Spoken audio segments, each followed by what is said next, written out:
What up, ladies and gentlemen? This is episode 2, I believe, maybe episode 3 for Intellectual Soapbox, aka on Sundays, the intellectual sports conversation, intellectual sports talk. Uh, right now, we got some, inquiring updates, based on NFL sports, college, and NCAA. We also got NBA news as well, and we also got some news based on boxing, UFC. If you guys are interested as well, we have Cali sports, obviously. So we got a support rep for Cali. USC is undefeated.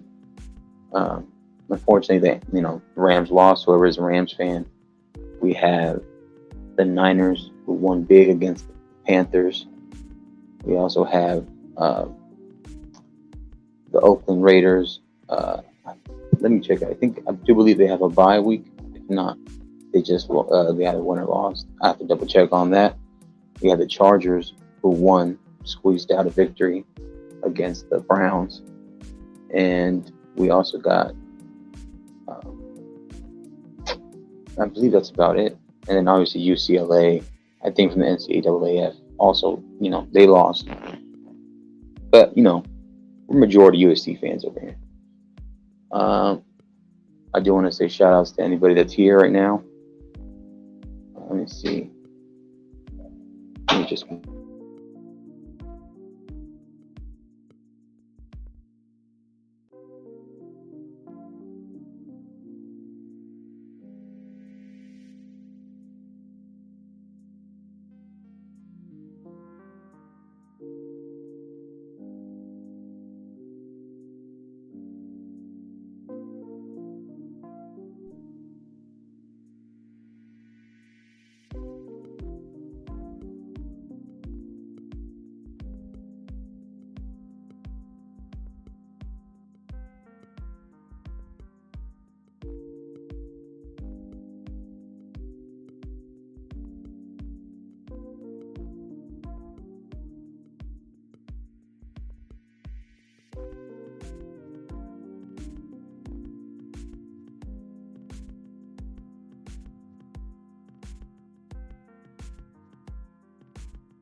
Okay, so now we have. Sorry, I had some technical difficulties in the back. All right, my bad. So we have shout outs to Knowledge and Relationships. Thank you for having me, of course. Welcome to the building. They just hit 1,000 subscribers just recently, so they are monetized. Make sure you hit them. Like, share, subscribe to their channel. Also leave a comment. We also have Enya Kenya. She has been a supporter as well. Much respect to you, sweetheart.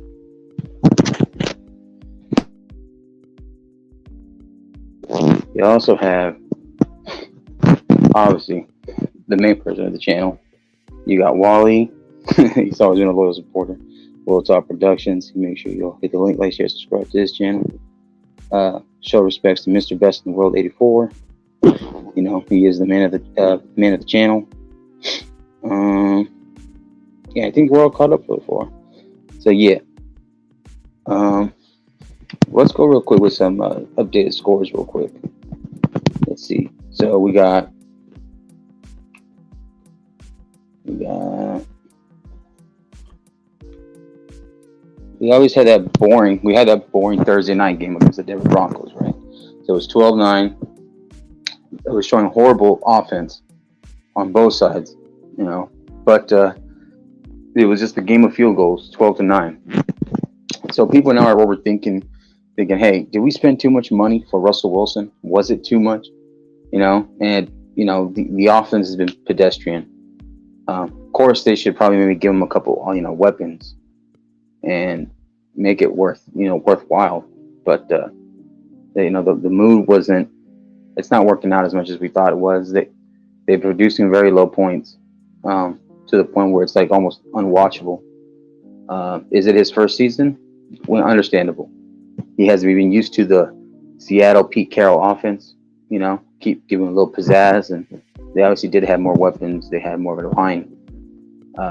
Maybe it's the offensive line as well, struggling to protect him.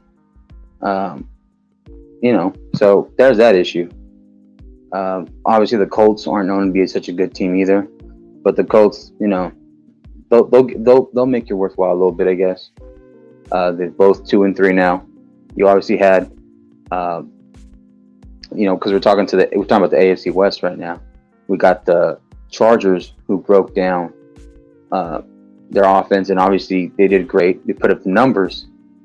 However, they did technically escape near loss to the Browns, so it's 30-28. The thing is that the Browns missed a couple field goals. If they at least made one, who knows? It would be a different story. We also had Justin Herbert, who did a good game. He passed for one touchdown, but he threw an interception. But I think he had about over 300 yards last I checked. Then you had the rushing game was the one that played a factor in it, though, because that's where most of the touchdowns came from and good long yardage.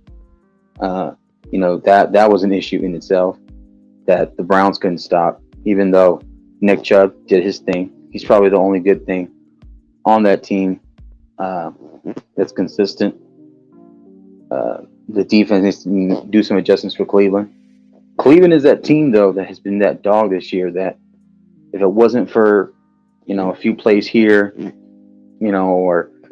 a few missed assignments here and there, blown coverages, we'd be talking differently about the Browns, because they'd be I think they'd be 4-1 by now.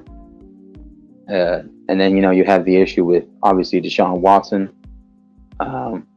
Hopefully by the time Deshaun Watson comes back this year, they'll be looking a bit different. I know he's supposed to be gone, I think, at least 10 weeks. I'm not mistaken. Anybody can correct me in the chat. I don't know if he's going to be gone the whole year, but at least the first 8 to 10 weeks. And that's an issue in itself.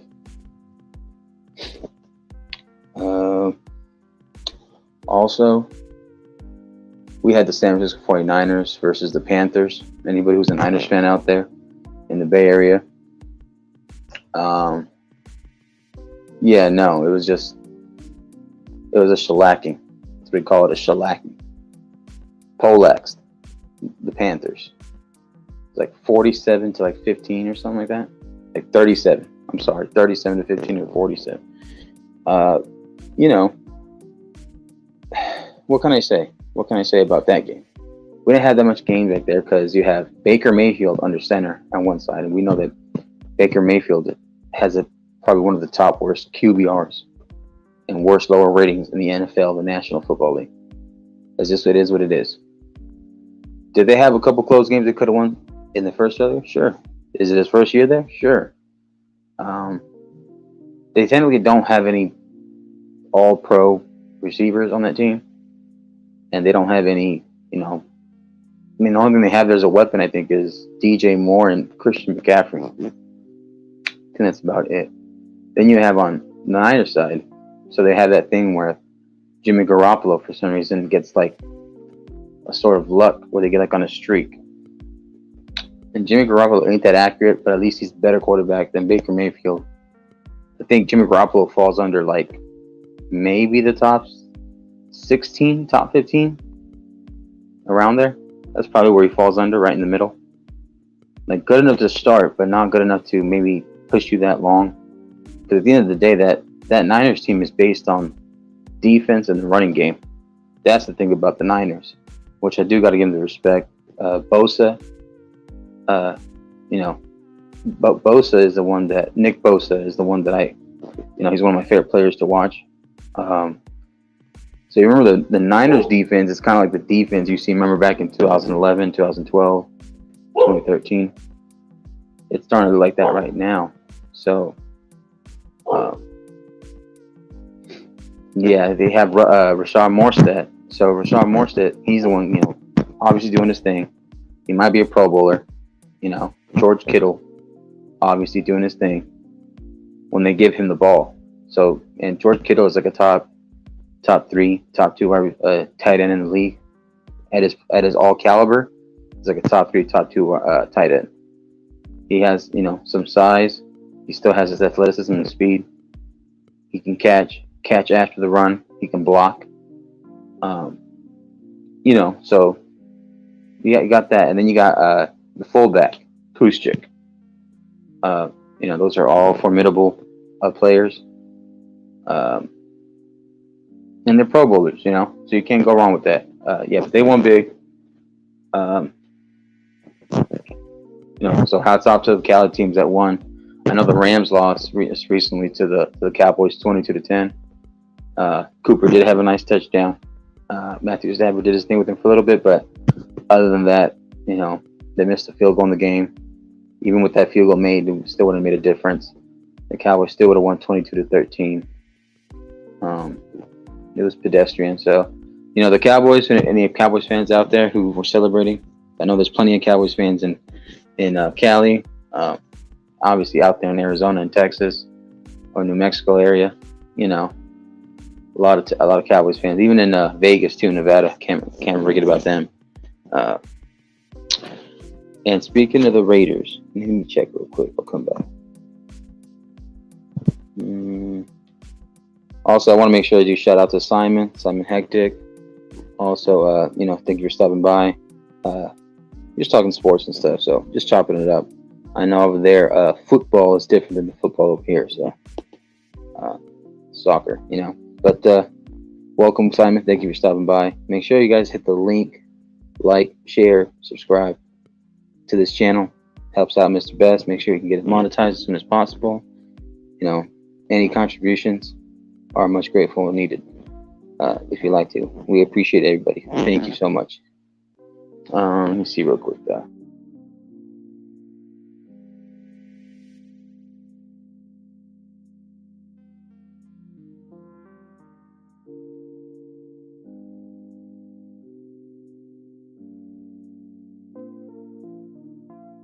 I just double checked just to make sure. They're actually playing tomorrow against the Chiefs. So it's going to be, rivalry game, divisional rivalry, Chiefs Raiders. Now, the thing about the Raiders here, man, because I was rooting for them this year to do good. Now, they're not a bad team. They're up there. They're literally right up there. They're just a lot of their losses were within a touchdown. I believe the first game of the season, it was against the Chargers. They lost like 24-20, 24-19. So it's literally within a touchdown they would have won. And then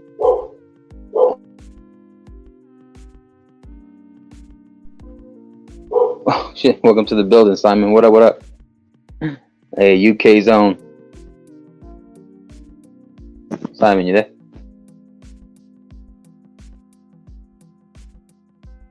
I'm trying to hear you, Simon. My bad. You kind of unmuted real quick. Simon? Going once? Going twice? Alright, so, until Simon comes back with his technical difficulties, British Boost Mobile. So, the Raiders, they had lost 24-19 the first week, even though, Davante Adams, the acquisition of him over the offseason, Derek Carr performing with him under center, as his main wide receiver. You obviously have Darren Waller, and you have Hunter Renfrow. You have Josh Jacobs as the running back. And they have actually a decent O-line.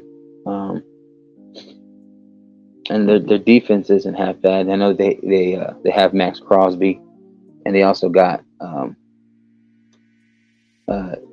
Chandler Jones. So anybody who doesn't know that, he was a big Pro Bowler over there in Arizona. He played for the Chiefs for a bit, and he happens to be John Jones's brother, the UFC, light heavyweight champ, and probably the greatest UFC fighter of all time, despite, but that's neither here nor there. Yeah, and like this, I think it was the second week when they played the Cardinals, the Raiders. They had that game, and it was like 23 to like 23, and they were in overtime. They were technically winning, probably I think like 23 to 13 or 23 to 16, and they came back. And then all of a sudden, it was overtime, and it was 23-23.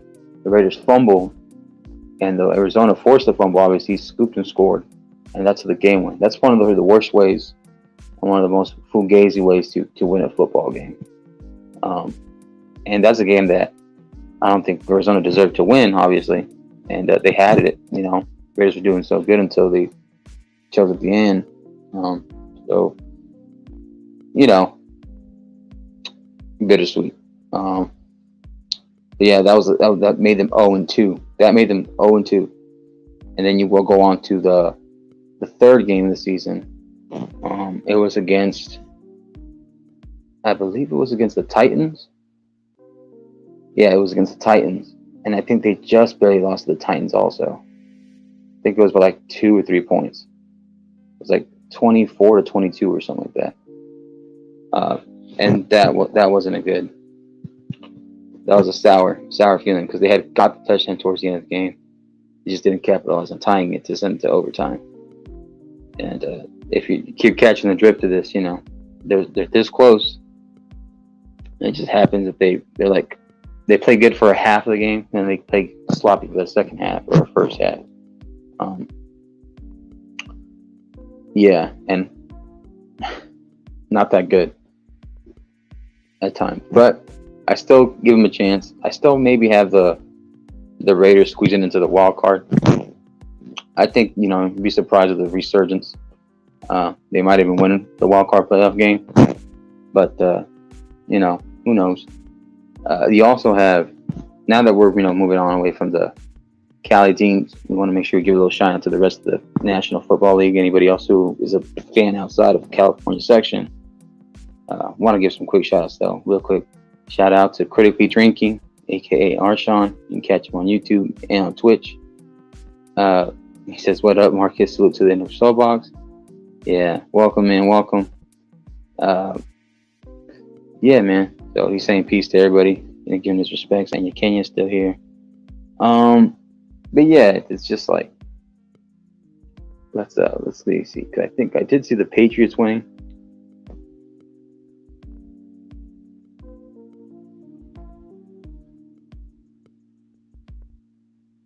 Okay, so the Patriots technically won, about time. It was against the Lions. The Lions is one of those teams that you can't sleep on because even though their record says something, when you see their performance in their teams, they've scored a lot of points. They're probably one of the top scoring points in the league. But they choke or close out. And today was a shutout game. It was 29-0, and the Patriots won. And then you have the Packers losing to the Giants. The Giants are 4-1. I know I said it correctly. 4-1, right? The New York Giants. They haven't looked the same or similar to resemblance to who they were probably like 6 years ago. I think that's the last time they made it to the playoffs. So that was like the last time they had like a decent record and they had a pretty good team. But the Giants beat them 27-22. Packers.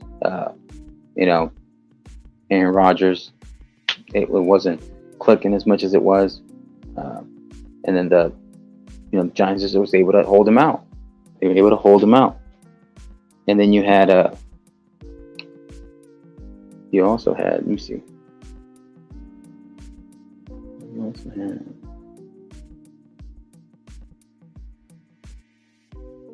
All right, you also had Tom Brady. He came back. He bounced back from a victory, on against the Falcons. It's 21-15.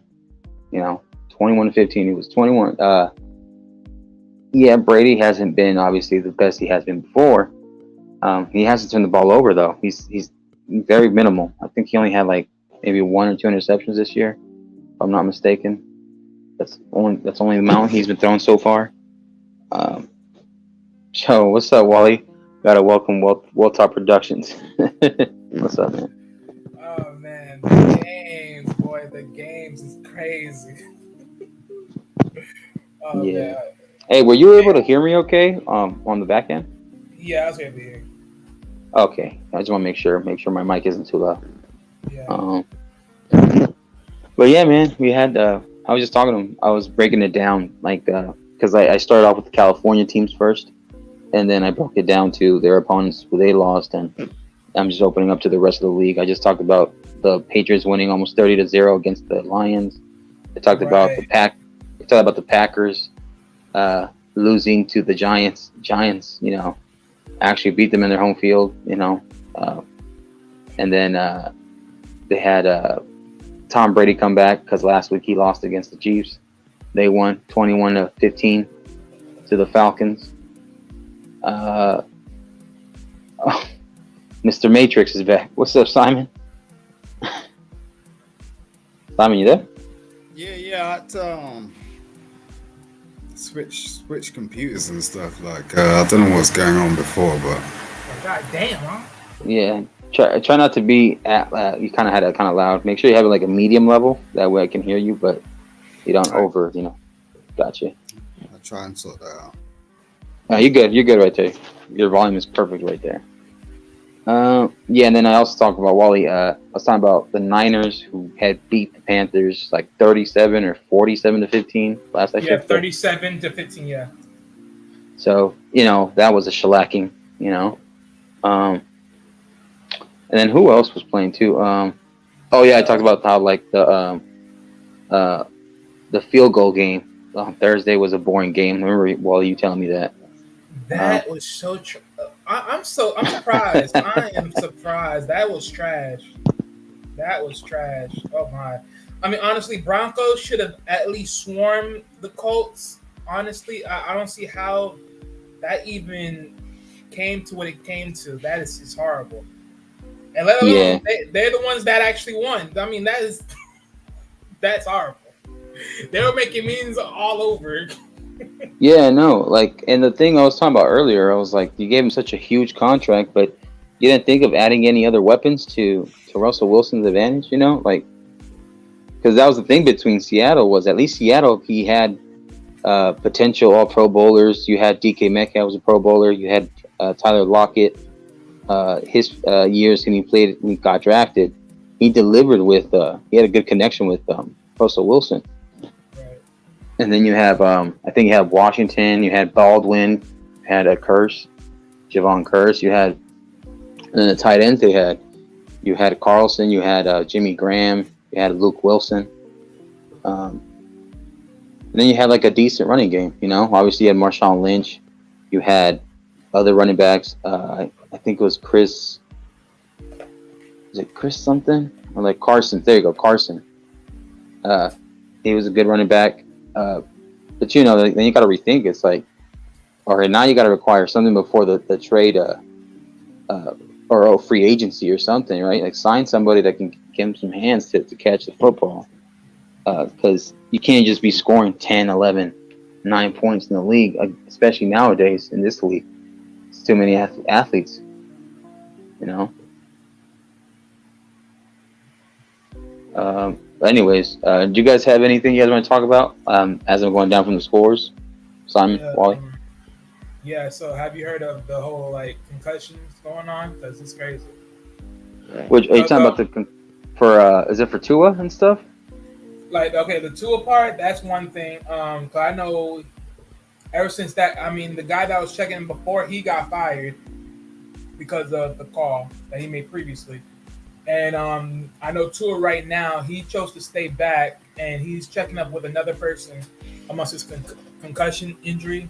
Most people that have been checking him, I guess, they're already calling for him to retire already, early in his career. So it's crazy. But other than that, not even that. But now, Teddy Bridgewater, he just got concussed, so he's more likely out. Cannot Dolphins, make this up. they cannot find a way. Like it's just impossible. I think there's one more other player that's concussed, but that's from a different team. I forgot who it was. They were just showing it earlier on the screen, but I forgot the name. But it was crazy. As far as games, look, that Giants and Packer game, that was big because if I'm not mistaken, they're literally playing with a running back quarterback. So, I mean, shoot. I don't know what quarterback was playing, but if it was the running back that's quarterbacking, then damn, that was crazy. I just don't see how the heck that's even possible. So that's sad. Honestly, I thought the Yeah. Patriots were on a downward climb because the Lions should have been the Lions should have some type of scoring, but the fact that they were reduced to absolutely no score, I mean, I guess Bill Well, here's the Belichick thing, and here's the thing about the Lions. They were technically, out of all the teams, they were ranked one of the top scoring teams in the league, despite their record. And I was saying, people are like, the Lions should be like maybe 3-2 or 4-1 right now, but because of their record, because of them not holding out, it happens. And then you had the Bills that came back and they won big, 38-3 against the that Steelers. was monstrous. Obviously, the Steelers are on a rebuilding phase. They're rebuilding a franchise right now. So Look, personally, I wasn't seeing. This is the funny thing about it though, and I'm gonna get to the Steelers, right? Let me get to it now, because the guy what Kenny, I forgot what his name is. The last name, Pickett, is it Prickett? yeah, Prickett or Pickett, yeah, because he was 'cause he wanted to be the quarterback, and now they put him at starter. You could not do nothing, my boy. You couldn't do nothing. You're not even the answer. Because he just got baked. He got like sheesh. So that was horrible in itself. Chargers and Brown game that's pretty decent, 2 points. The Chargers did escape a loss though, because the Browns team did miss 2 field goals. If they would have just scored one of those 2 field goals, they would have maybe won by 1 point, unless the Chargers would have came back at the end to maybe get a game-winning field goal. But yes, very close. Texans Jaguars, that seemed pretty boring. I didn't see that game, but just by looking at the score, it was pretty vanilla. But yeah, the Texans Jaguars, it was like 13-6, right? Did the Texans win? Yeah, Texas won. Okay. That's you can't really expect that much from those 2 teams this year. Right. I know Trevor Lawrence was kind of going like up and down season. Right. And then you have the issue with the Texans where they kind of got to rebuild too. Right. I think they have O.J. Howard, the tight end. He was the tight end that played for the Bucks, but they traded him originally to the Bills, and then somehow I think within the Bills they traded with him with the Texans. Right. So yeah, it's that, and then they had what other teams also it was? Yeah, like the Buccaneers and the Falcons game. That I was actually disappointed by just looking at that because I thought Buccaneers would actually score a little bit more, but nonetheless, it is what it is. Yeah, the Giants are actually doing pretty good because obviously they beat the Dolphins. They're 3-2 right now.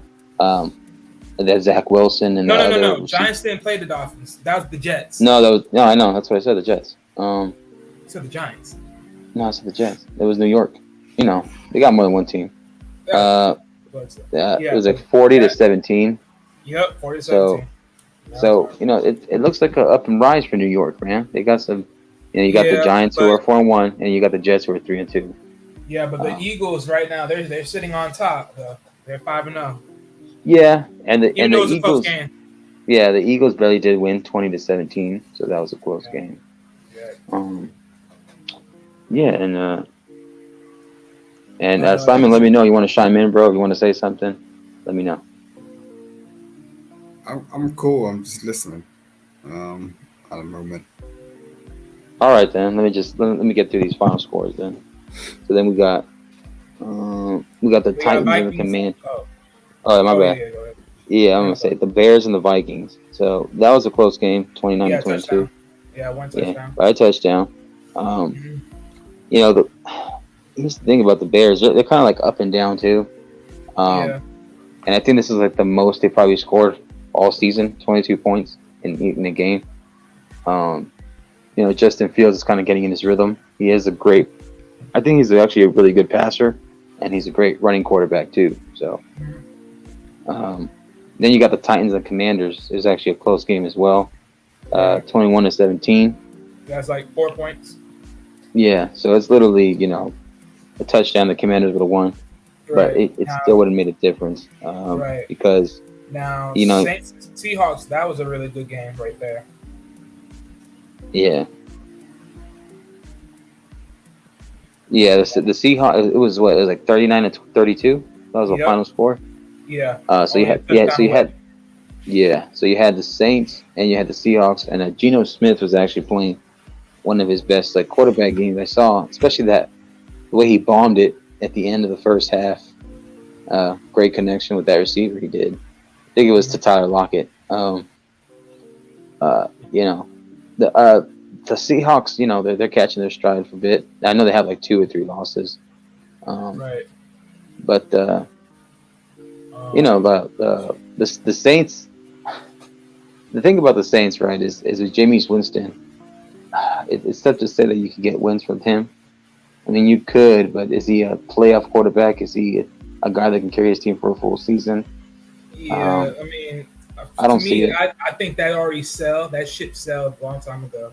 I mean, he Yeah, only went there at least once, and it just sank after that. yeah, because he's been in the league since like 2014, 2015. I believe that was Yeah. the. So you have the 15 season, 16, 17, 18, 19, Mhm. 20. So he's been in the league for like 8. I think this is like his 9th season in the league right now, Right. give or take. Yep. Um, so, obviously he had his time in Tampa, didn't work Right. out, went to the Saints, Hmm. uh, and he was behind Drew Brees for a bit. So Yeah, he uh, was. I think it was like the 2019 season was like his first season with the Saints, if not his 2020, the Mhm. first year that Tom Brady was there. Um, Right. I think so. but you know, um, yeah, I don't see the Saints really going to the playoff. If they do, they'll barely squeeze into the wild card, maybe if that. Give or Um, take. you know, that's going to take a lot though, because even though the Saints have individual great players like Alvin Kamara, they have Taysom Hill, which I like Taysom Hill, Yeah. um, and also Marshawn Lattimore. You had I think it's Cameron Jordan, the defensive player on the line, um, and then maybe a total of like 5 or 6 great players they had that are Pro Bowlers Right. potentially. Um, I mean, I'll say this though, to the Saints, as long as the defense stays healthy and maybe if they can keep up a great run game, I mean, they probably have a chance. But other than that, I mean, it's a little bit iffy.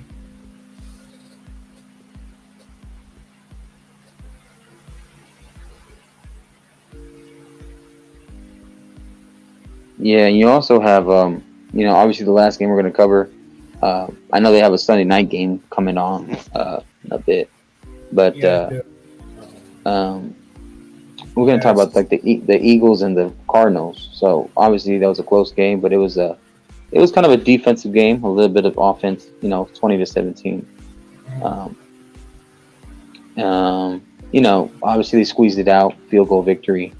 Right. Um, you have Jalen Hurts doing his thing. He's a Mhm. potential like top 3, top 2 MVP candidate. Um, Right. obviously you got Mahomes, you got Josh Allen, and you got uh, Josh and Lamar Jackson. You know, those are the other MVP candidates. I think they're ahead of maybe Jalen Hurts, the 2 of those quarterbacks. Um, Right.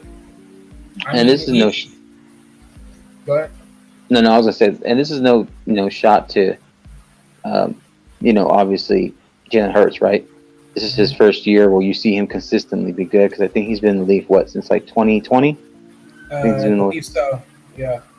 I mean, Yeah. So he's been putting on a steady. I mean, he's one of the new fresh faces at the quarterback, so he's yeah, definitely graduating as yeah, as any because other quarterback. last year is when he kind of you saw him rise up because Mhm. uh, they actually got the Eagles to the playoffs even though they lost to Tom Brady's Bucks in the wild card.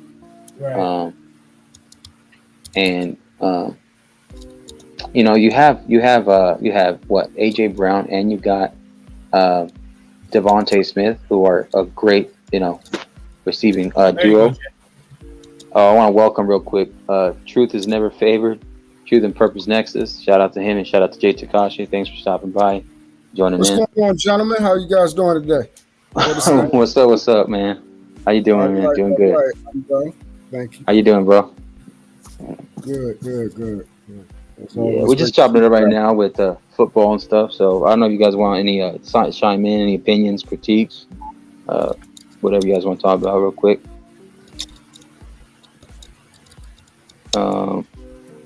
As far as people, I say the Eagles, Miami, and things like that. They're doing well, but they're coming for Atlanta. Don't get too much hope that they're going to be riding that high. They're coming to Atlanta very soon. The usual suspects will be there in the end. It's going to be the Bills. It's going to be, Tampa. It's going to be Kansas City. The usual people, the same ones that was there, except for a selected few. I think the Vikings are going to be there this year. Okay, yeah, you're a Vikings fan, right, Truth? Yes, sir. He's All right, yeah. fan as well. The interesting thing with the Vikings, though, because this would literally be Kirk Cousins like welcoming in a sense, because if he can finally make himself a name for sure this time, he's definitely gonna get his respects this time around. You know what's the worst part about it is, and this is what bothers me about sports and everything, because it's very inconsistent. You know his touchdown to interception ratio last year was on par with only one other quarterback. Aaron Rodgers. Boom. Other than Aaron Rodgers, Aaron Rodgers was the only quarterbacks that had 30 touchdowns and single-digit interceptions the whole entire year. He don't even get credit for that. And also over the last two seasons, he has been a number one fourth quarter quarterback. Kirk Cousins has with the most game winners, but they don't include that. I'm gonna say this real quick because I'm gonna let Jay go. Unless you want more to add on to Truth, I don't want to cut you off. No, go ahead. No, that was it. Jay's dry. And this is the thing too about about the Vikings this year. They're actually one of the more entertaining teams to watch too. I've always been a fan of Adam Thielen, and when they had Stephon Diggs, when they had Adrian Peterson, when they had Justin Jefferson, even Brett Favre, when Brett Favre played under center for the Vikings, they were a Super Bowl contending team, but they fell short against the Saints, so on and so forth. But, even go back to the Randy Moss days, Truth, about that, remember those days in the 90s and stuff, and, Culpepper. But, like the thing about the Vikings, they have a great balanced offense for running game and for the passing game. And their line, when healthy and they do good, they got to give Kirk Cousins the time, and Kirk Cousins can deliver. But the one thing that sports analyst shows do about Kirk Cousins to kind of shame his name a little bit, this is just from my opinion and my perspective theory, that's it. They like to compare that statistic of when he's on Monday Night Football and he doesn't do good on Monday nights. They always throw that in his face.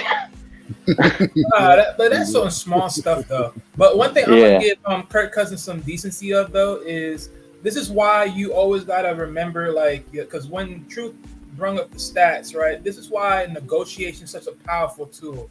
Because just those stats alone and looking at that alone, I mean, he should be able to get a decent, solid contract. I mean, if that's going to be the case, you can't tell him nothing. Yeah, he's getting paid. He's getting paid because the numbers are there. Right. It's just the fact that the sports world and everybody, they don't view him because of the win-loss situation is not in his favor along with the stats. But they got, like Marcus said, They're not the same things that they will give credit to other quarterbacks who don't do well. Where if the line was messed up, they'd say, "Oh, it's the offensive line." Where the receivers wasn't available, they'd say it's only one receiver there. And we had a trash, and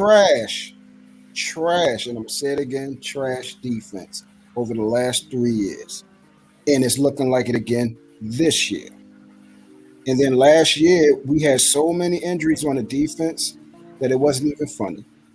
And Adam Thielen hasn't even been healthy the whole season in the last 2 seasons. Yeah. But they don't give us no credit for none of that. And that's the only part. It's just very inconsistent. Right. Yeah, and I'm just gonna do some quick shout. I saw Mrs. She Said from the Harris Tribe Media Group, and Mr. He Said, shout out to them. And I also saw who else was in the chat? I just saw That's the Von family. Bryant. Miss yeah, He Said, yeah, Von Bryant. that's my brother and sister right there. I love them people. Yeah, shout out to them. Good people, always Yes. faithful, loyal, and showing love and support to not just us, but everybody in the YouTube community. Great people. I was gonna let Jay go. I'm gonna say this too. They have to make sure that, hey, like with these tangibles, like you have these issues that happen in the league, people that get hurt, you got to take that into. They forget that, obviously we all understand it's a players league and it's an athletes league because athletes get injuries, they get things happen, people get traded. But remember, 4 or 5 years ago when the Vikings had the season that the Eagles won, the Vikings were actually the second best team in the NFC. They were 13-3, I believe, or 12-4 under Case Keenum. Under Case Keenum. And Case Keenum, I still put Kirk Cousins over Case Keenum, but they obviously fell short of the NFC Championship. That was that year, the miracle year that they beat the Saints. The end of the game winning touchdown was Stephon Diggs. Obviously, anybody who knows Stephon Diggs, his career when he went to the Bills, it blew the hell up. And but I still wish the Vikings would have kept Stephon Diggs, in my opinion. But it's neither here nor there. They're still good. So they got Justin Jefferson, Adam Thielen, and a couple other weapons on the team. But I want to let Jay in. What's up, Jay? How y'all doing? What's up, bro? You got anything you want to add in? Chime in on NFL? Nah, it's just good games, I guess. Like I said, I'm not feeling the energy from some of the teams more often than not. Hopefully, like I said, things get better in the next coming weeks. Better games.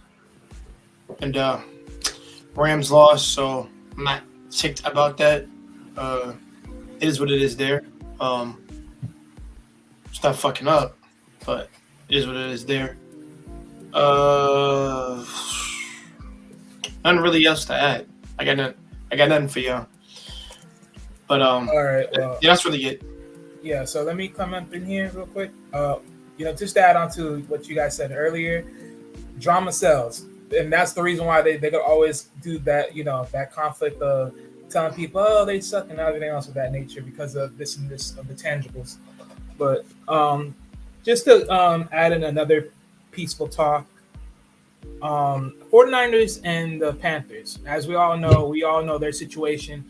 At this point, I mean, in my honest situation, as 49ers keep going with your boy, I ain't gonna lie, it's gonna be that time they have to start considering, are they gonna pay this man or like actually a real freaking solid contract, or they're just gonna look at it like whatever? Because I think at this point, everyone keeps looking at him as I forgot the quarterback's name, but everyone keeps looking at him saying, "Oh, he's injury Talking about prone." Trey Lance, No, the other one, Jimmy Garoppolo. Yeah, Jimmy Garoppolo. Because they're saying that he's injury prone and everything else of that nature. But I mean, at this point, I'm gonna say it like this: other than that back step to the safety and throwing an interception at the same time, which also equal a touchdown, which is the worst of his career, the worst highlight of his career. I honestly, at this point, I think all of this really shows at this point in time, as long as the line stays healthy and stays accordingly and holds up, he's probably he's gonna be one of the best hold up quarterbacks you got out there. So if y'all are still considering trading him, y'all fools. But nonetheless. And as far as when it goes to the Packers, I mean, not Packers, I mean, the Panthers, now that is a situation within itself because of the whole dilemma of need both between both their quarterbacks. I mean, looking right now at the quarterback they got right now, that once was part of the Browns, he needs to pick it up because, as always, people are going to tag him because the whole situation with the Browns and him being traded and everything. And people think that he has a ceiling. He better start showing up because it's going to look iffy. Don't get me wrong. This was a hard, solid game, but he has to pick up somewhere because being blew up almost like 20 something points almost. Yeah, literally like 20 points, 22 points. No, you got to make it close at least. But that's just one spell on the spike. What game is this you're talking about again? 49ers versus the Panthers, 37-15. Oh, yeah. Yeah. Yeah. I'll just Did say. you watch the Bills game? Oh, go ahead, Sam. Oh. I'll just say, stop backing losers. You've been backing losers for a long time. All right. God damn. I will say this right real quick. I will say this. Jimmy Garoppolo, for whatever reason, I don't know if it's like the football gods or something, but when he's under center, he's put in the right point at the right time. Remember, like 2.5, 3 years ago, he took the team to the Super Bowl under him as center. And, last year got him to the NFC Championship, almost another trip to the Super Bowl. And this year, that they're doing pretty good with him under center also. I think they're like, 3-2? Something like that? Is it 3-2? Yeah, that's cool. Unless you're getting a statue, you ain't shit. Did y'all watch this Bills and Steelers game? Oh, yeah, they blew them out, bro. They blew them out 38-3. Yo, this man, I already know he got a gun. He's accurate as hell, bro. He got a gun and it is accurate as I don't know what. And he is bombing this thing. I'm watching the highlights. And he bombed this thing. I already know he can throw it 80 yards, but God dang, he bombed. Did you see the one where he was in his own end zone? I'm glad I didn't watch because I would have been disappointed. It's true. Did you see the one where he was in his own end zone and he bombed it like half field, accurate as hell? Yeah. That was the first one. This last one was like literally 80 yards touchdown and he caught it. The same dude. That's kind of admirable. It's crazy. It's admirable. I mean, admirable. Admirable, I think is what he said. Admirable. What's admirable? That means that's cool. But that ain't great. I don't know what you're talking about, Simon. Pay him no mind. I think he's just trolling. Pay him no mind. You don't understand English? Like admirable. That means that's like an accomplishment, which is okay. It's not brilliant. Simon, last I checked, just to correct you, the thing that Josh Allen did, that's what Tom Brady and prime Tom Brady, prime Joe Montana, prime Peyton Manning, prime Aaron Rodgers could do that kind of stuff. That's why, Truth is saying what he's saying. Yeah, but those kind of things. Oh, do you even know who the hell he's talking about? Of course I do, but I'm just saying. Don't say no. Who are we talking about? Who are we talking about? No. Who are we talking about? Wow, you just said it like Marcus. No, I'm asking. Okay, so what did I just say? You just spoke on someone's name, and you're asking me who. Okay, who was about. that That's name? Crazy. Who was that name? Do I need to do that? Yes, you do. Yes, you do. Why?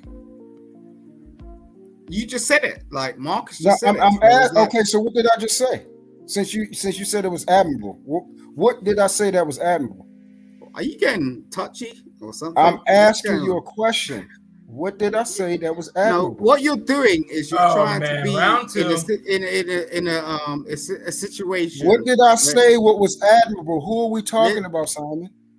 Truth, I'm not your child. You can't talk to me like that. This is how you talk to your children. I'm not saying because you don't know who we're talking about. No, I do because Marcus. So who are we talking about?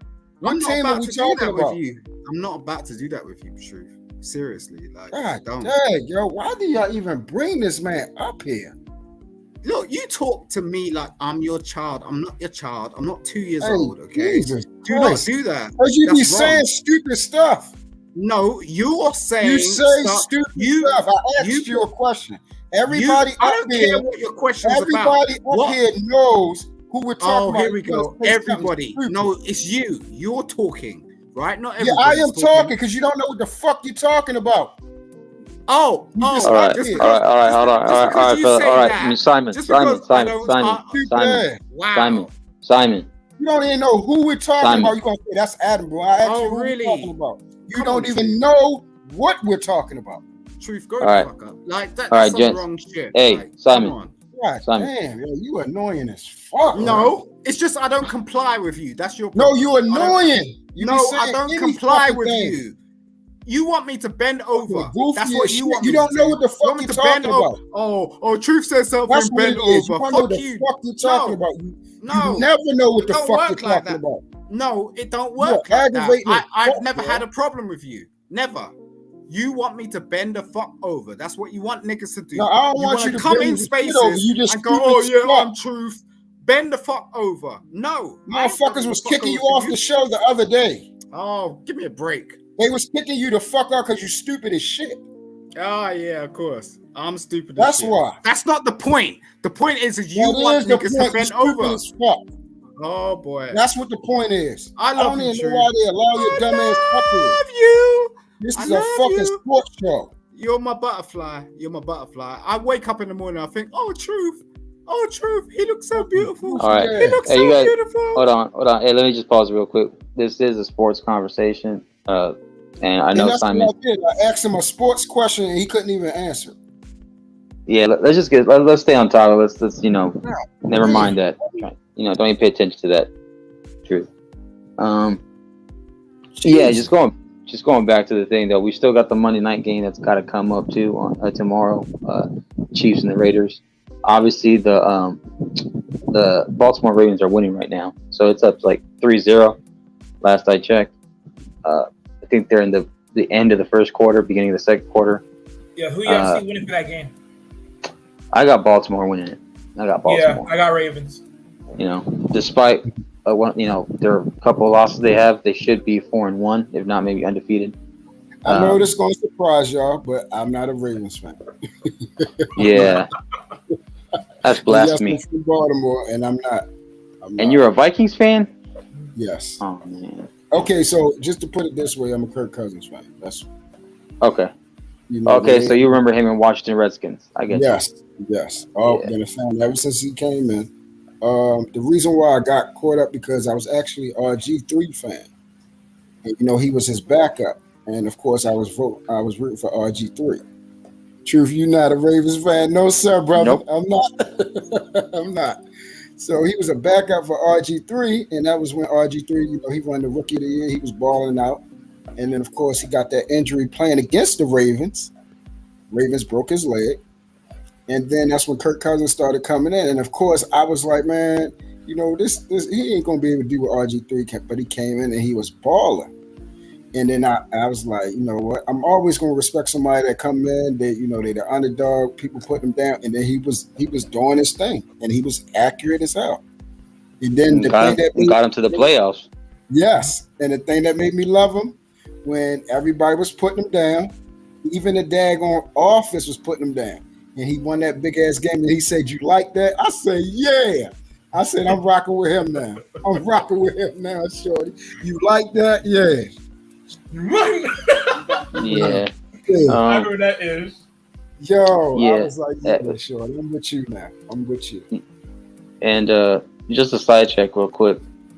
I'm a huge USC fan, so obviously the USC is undefeated. You're a California team. What's not to complain? What's not to like about them? They're right now in the top 6. He's flexing on us. He's flexing on us. I got you. Yeah, I got you. Please. You know what I'm saying? Hey, it ain't gonna be UCLA. That's for damn sure. It's gonna be the Trojans, baby. I ain't talking condoms either. You know what I'm saying? I ain't talking condoms. Oh man. So yeah, man. it's looking great right now. So they just won yesterday. Keeps their undefeated streak alive, 5-0. Hopefully they can push us out for at least the next 6-7 games. They'll probably end up being in the top 4 if they keep it up, if not top 5. Other than that, I don't really care about anybody else. Alabama's gonna do their thing. Clemson's doing their thing. Georgia's doing their thing. Those are the usual suspects that Truth likes to claim. So, hey, before you see Marcus up here flexing on us, yo. I got to, man. 84 is from Cali too, so I know he loving you flexing. I see y'all doing that. I mean, despite the fact that 84 is a Lakers fan, it is what it is. But and I'm with him on that. I'm with him. Well, definitely. I'm a Warriors fan, and even though I love watching Kobe and Shaq, and those days, especially when they won back-to-back championships and stuff, it was cool. Nobody's gonna forget what Kobe did, and obviously, when the team up with Shaq and stuff. Rest in peace to the Mamba. There's this discussion because we're gonna move on to NBA for a bit. Okay. There's that trade. Let's add one more thing real quick. Add one more thing. Predictions. Hey, Jay, is you good? Is it everything looks okay? down. Jay? I don't know if you can hear us. Jay, you there? Can you hear us, brother? Jay. I don't think he can hear us. I don't even think he has his headphones on. He has his headphones on. He's just not looking at the screen. What's up? Oh, can you okay? Everything good, brother? Yeah, I'm good, y'all. I'm good. You sure? I'm just hearing the conversation y'all having. Yeah, you're looking mellow. Hello, what? So you're looking mellow. No, he so like he was like deep in thought, like thinking about something very important, like his next move, like something real important. That's why I was saying everything. Yeah. Good and everything. No, that's pretty much. Truth is actually right. I am right now. Okay. Yeah, that's why I feel like he was like contemplating on something like a very big move, like something life change. That's what it looked like. So, all right. Do you have a question for me? Oh no, I just know. Yeah, everything good. We're all watching you. You're okay. I just want to make sure that you're okay. Yeah. Like I said, I'm still listening. Again, I'm hearing what the discussion is right now. Okay. So, like I said, just let me know if you have a question for me. I'll answer. Okay. You ready to go on basketball? Things right now, but yeah, I can hear you. Add one more question real quick before we switch over. Who y'all got for the Raiders and Chiefs game? Chiefs. But I do. Go ahead. No, I was going to say I can't see, because Raiders and Chiefs history, it's one of those up and down things where you can see the Chiefs pulling off like a win, like those those once a year wins where the team that you think is going to win, the team that you didn't expect at all to have a chance, ends up winning. But the Raiders, they do have a good team despite what their record shows. They should have been 4-1 so far, but a lot of their losses were within a touchdown or a field goal. So, I can't see it upset, but I'm still gonna go with the Chiefs. So where they at? Kansas City or I think it's gonna be at Kansas City. Yeah. Oh, the Kansas. I'm gonna say Kansas City was gonna pull that out. I think it's going to be a close game because Kansas City had a hard one, last week and everything like that. If they was in Las Vegas, I was going with the Raiders. I was definitely going with the Raiders. I'll do a quick shout out real quick before I move. I see Darryl Long's in the building. Shout out to you, man. Bro, what's up, shorty? What up, man? How you doing, bro? And then the reason why I was going to shift to the NBA was because obviously anybody who's been keeping up with what happened, the whole Draymond Green and the pool thing, we're not even going to entertain that. But because of that reaction of what happened, there's been a bit of a rumor report that again, this is just speculation, but this is is projected if it happens, that Lakers would get Draymond. Yes. Miles Turner would get signed to the Warriors. Yes. And then after that, Russell Wilson will go to Indiana. Russell Westbrook, you mean? Yeah, my bad. Wait, thank you. No, we Russell. don't. I don't want him to leave. Wait a minute. Say that again. Yeah. So basically, the acquisition of Draymond Green to the Lakers, Miles Turner would sign on to the Warriors. They would finish paying off the contract right there, and then also in exchange for a 3-team trade, Russell Westbrook would go to Indiana. What? Oh wow. Yeah, I mean it's been done before, like 3 or 14 trades and stuff. It's been done. No, I know, but just to trade Draymond, I don't know about that. But Now Draymond you're to the talking my Lakers. language. Draymond to the Lakers, bro. Wait, Yeah, Draymond's going to the Lakers? No, he's saying basically that's what happened because of the situation that just. yeah. It's Oh, projected just in man. case if it were to happen. That would make sense. Oh, okay. Yeah. I was about to say, if that happens, oh Lord. But look at the team, Russ. Like I swear they need to just keep the man and just Russ, Braun, AD, and Dre. Man. And then my the problem with consistency. Russ is his handles. Sorry. Yeah, he definitely need to get that together. He needs to get that together. He needs to get his okay, I don't care if he can't really pass too well, if he can't like really coordinately pass. I mean, as long as he's a scorer, that's fine by me. But the handles, he gotta get that in check. Yeah, but as far as Doms, he's good to go, bro. He's good. There's just a lot of turnovers, a lot of inconsistency last year, a lot of lineup. If you just cut down the turnovers, you'd be surprised how they could just do good. Because the more chances you give the other team to score, that's going to happen. But a lot of that comes from chemistry too, Marcus. We had 66 lineup changes last year. We had 15. It's 15 players on the roster. 10 of them were injured last year. Hey, who didn't have to worry about that? Just to flex on you, the Warriors. He would talk like this. He would talk that talk. Yeah, man. Draymond Green, don't leave, bro. It was just a fight. And hey, truth. And I'm glad you're here, man. Because what is it? Can you say? She said, "To the purpose, I'm good, and you. The conversation is over my head, but I want to support intellectual Soapbox and Marcus. Hey, shout out to you, sweetheart. God bless you." Yeah, she's such a lovely person. I swear. Yeah. I remember, truth. We were on a panel yesterday. We were talking about the incident, right? Yeah. And my thing is, I don't know if you caught it though, but this thing, maybe I had to make it loud enough or I didn't make it clear enough. This thing is kind of normal though in sports teams when teammates get in fights with each other. It happens. Yes. It doesn't have to be blown so much into proportion either.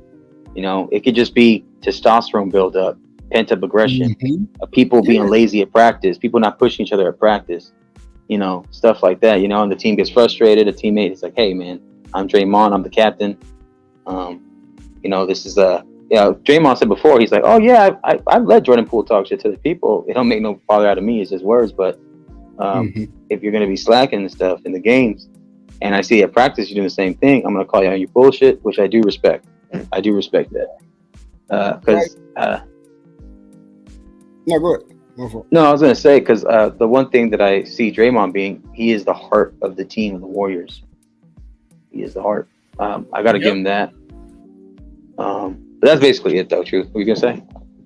Yeah, no. Your sentiments, I'm riding with you. I mean, like for those of us that play sports, Marcus, you play sports. I'm pretty sure Jay, us up here play sports and everything like that. So when in the throes of like sports is compared to war and battle, especially football. But I'm gonna use basketball right now, and you want to know that your soldiers that you're riding with. You want to know that they can take it. Like we got along, we got to work together, we got to be together. Like it's just like you meet Marcus, me, you, 84. Like we got tough terrain to go through and everything. We got to deal with things. We got to deal with weather. You already know how it is with the Army and everything like that. I mean, excuse me, being a Marine. No, you good. You good. And you want to be able to count on your brother. You know what I'm saying? It's a brotherhood. And then the thing about it is also when decorum is set in order, you need pecking order. And it's just like we on 84 show. We know everything starts with him.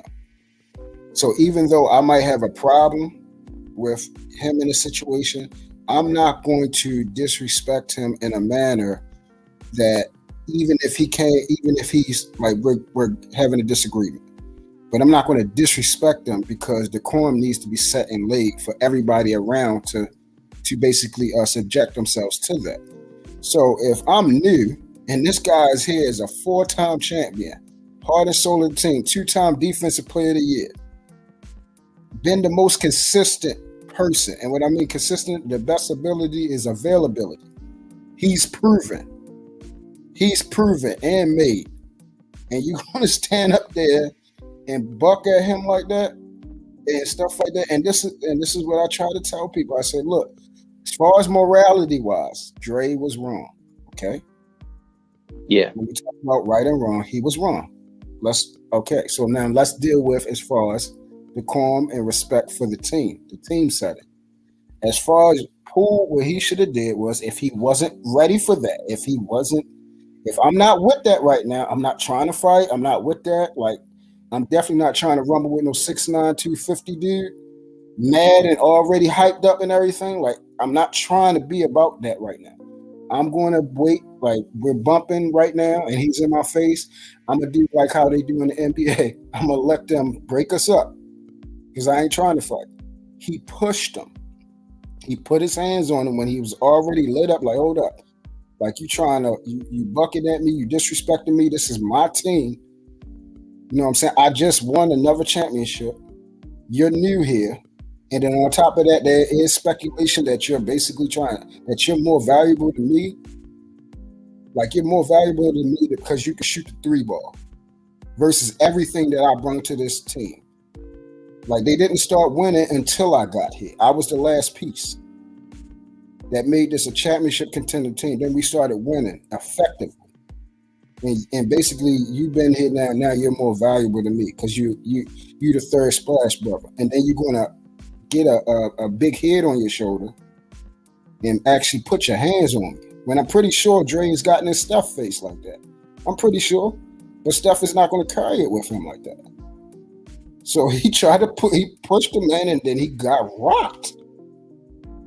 I would have folded because I ain't trying. If I'm not with it, I would have folded. I'd have conceded. There's certain people in my city, I just know it's not going to be a fair one. They're going to thump my tail. But if this is a fair one, and I'm going to come on the side, then yeah, I'm going to push my luck. But I wouldn't be JP. If a man is walking over to you, you're not going to say, "Oh, I don't think you're going to hit me." I would have rocked him if I'm going to fight. I'd have rocked him, and then he'd have just had to whip my ass. But I would have rocked Dre. I'd have rocked him.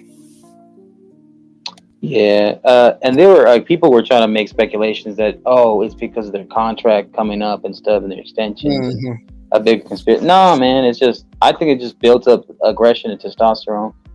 And man being man in practice. I've gone into it. I've won some. I lost some. It is what it is. Whether I was in the basketball team, wrestling, or football, it is what it is, bro. So what was his reason? Just opening his mouth, I guess, because Draymond said before, Jordan Poole, when he came into the team, he would be that kind of guy that would start barking and smack talking. Mm-hmm. So I guess once it trickled down to between them. And Draymond Green was cool with Jordan Poole doing that. But then again, it's at the same time, it's to the point where I guess he crossed some lines, some words were said, mm-hmm. and it happened. So just popped him? No, well, there's more to it, though. There's more to it. Yeah. Hey, can you 84? Can you put it on the screen, or Marcus? Do you have control to put it on the screen? I don't got controls, bro. It's Mr. Best does, but basically, I'm trying to figure out what the reason was why he hit him. It basically, true. Just tell him. Break it down to TJ one more time. So basically, like Marcus said, this is something that, like when they was trying to say it was a bullying incident, it wasn't bullying. JP been barking, like since he got there. Like this, that is his mentality. Like he talks trash, cusses people out. Never mind. Yeah, like that's he said. Draymond Green said it on Draymond's podcast. Yeah, he said he been. That's how he's a firecracker, but he's a firecracker with his mouth. He's not with his hands. And see, that's where I try to tell people, like, this disrespect thing has to stop, because if you using your mouth, but with your hands, you really know you're not going to do anything. Then just don't. Like, you got to find a way to be respectful. Shut up. Even Yeah. if you feel, you got to be quiet. And that's what I be trying. Like, even with this thing, this box, I be trying to tell people, like, yo, like it just wouldn't work out in your favor, like how you think, dog. I'm trying to tell you. So with that situation, I agree with you. Yeah, with that situation, again, he was wrong for putting his hands on his teammate. Again, Yeah, he's wrong for that. He shouldn't do that. Even with the I'm words. not in a fight. Cross the line about somebody's mom or some shit like that. That's different. If it's just like the shit that the boys do in the gym. Because even one of the dudes on our fucking team just wouldn't shut the fuck up. He talked shit to make us angry. During practice. See, I don't know why. He was, I swear. He was one of my cousins. He deserved to get his ass beat so bad for that. See? Not killed. I think we all got a cousin that does that. I'm trying to say. No. Well, I got a brother that does that. We were at practice and he did this. He's on the team. And I'm like, I'm getting frustrated because he won't shut the fuck up. You ever know them? You ever understand a person that doesn't know when to shut the fuck up? They talk too much. And you need to tell them that shit. And I'm like, bro, it's embarrassing because it's family. And I'm like, oh. Again, PSA, these are not the words of the Intel Soapbox. These are the words of Jay Takashi. You want to stop his mouth. We don't, despite the cussing, it's okay. And see, in my in my family, when I was young, and if I had a problem, my cousin used to whip my tail. So I'm trying to tell you, this is life, man. This stuff happens. Yeah, this is not bullying. This is character carving. Yeah. Yeah. Where the hell is Pool at? Right here, right there. See, he's talking in the white jersey. Oh, right there in the white. Oh, okay, I see it now. See, he pushed him off, then he punched him. Damn. Yeah, he rocked him. Shit. That was beautiful. Look, you see him talking? Look at his mouth right now. That's him talking shit. Yeah. See, and then he pushed him. He punched him. Oh man. Hey, look, I love it. I don't care what no one said. For you to get filled from the inside, you know someone inside had to give him that stuff. If Jeremiah hit this dude, he should be out. Hey, y'all going to hell for this shit, man. Going to hell for it? Shit. Y'all motherfuckers that are laughing. Y'all are wrong for that. Look. Marcus, stop. That's true. Damn the stop.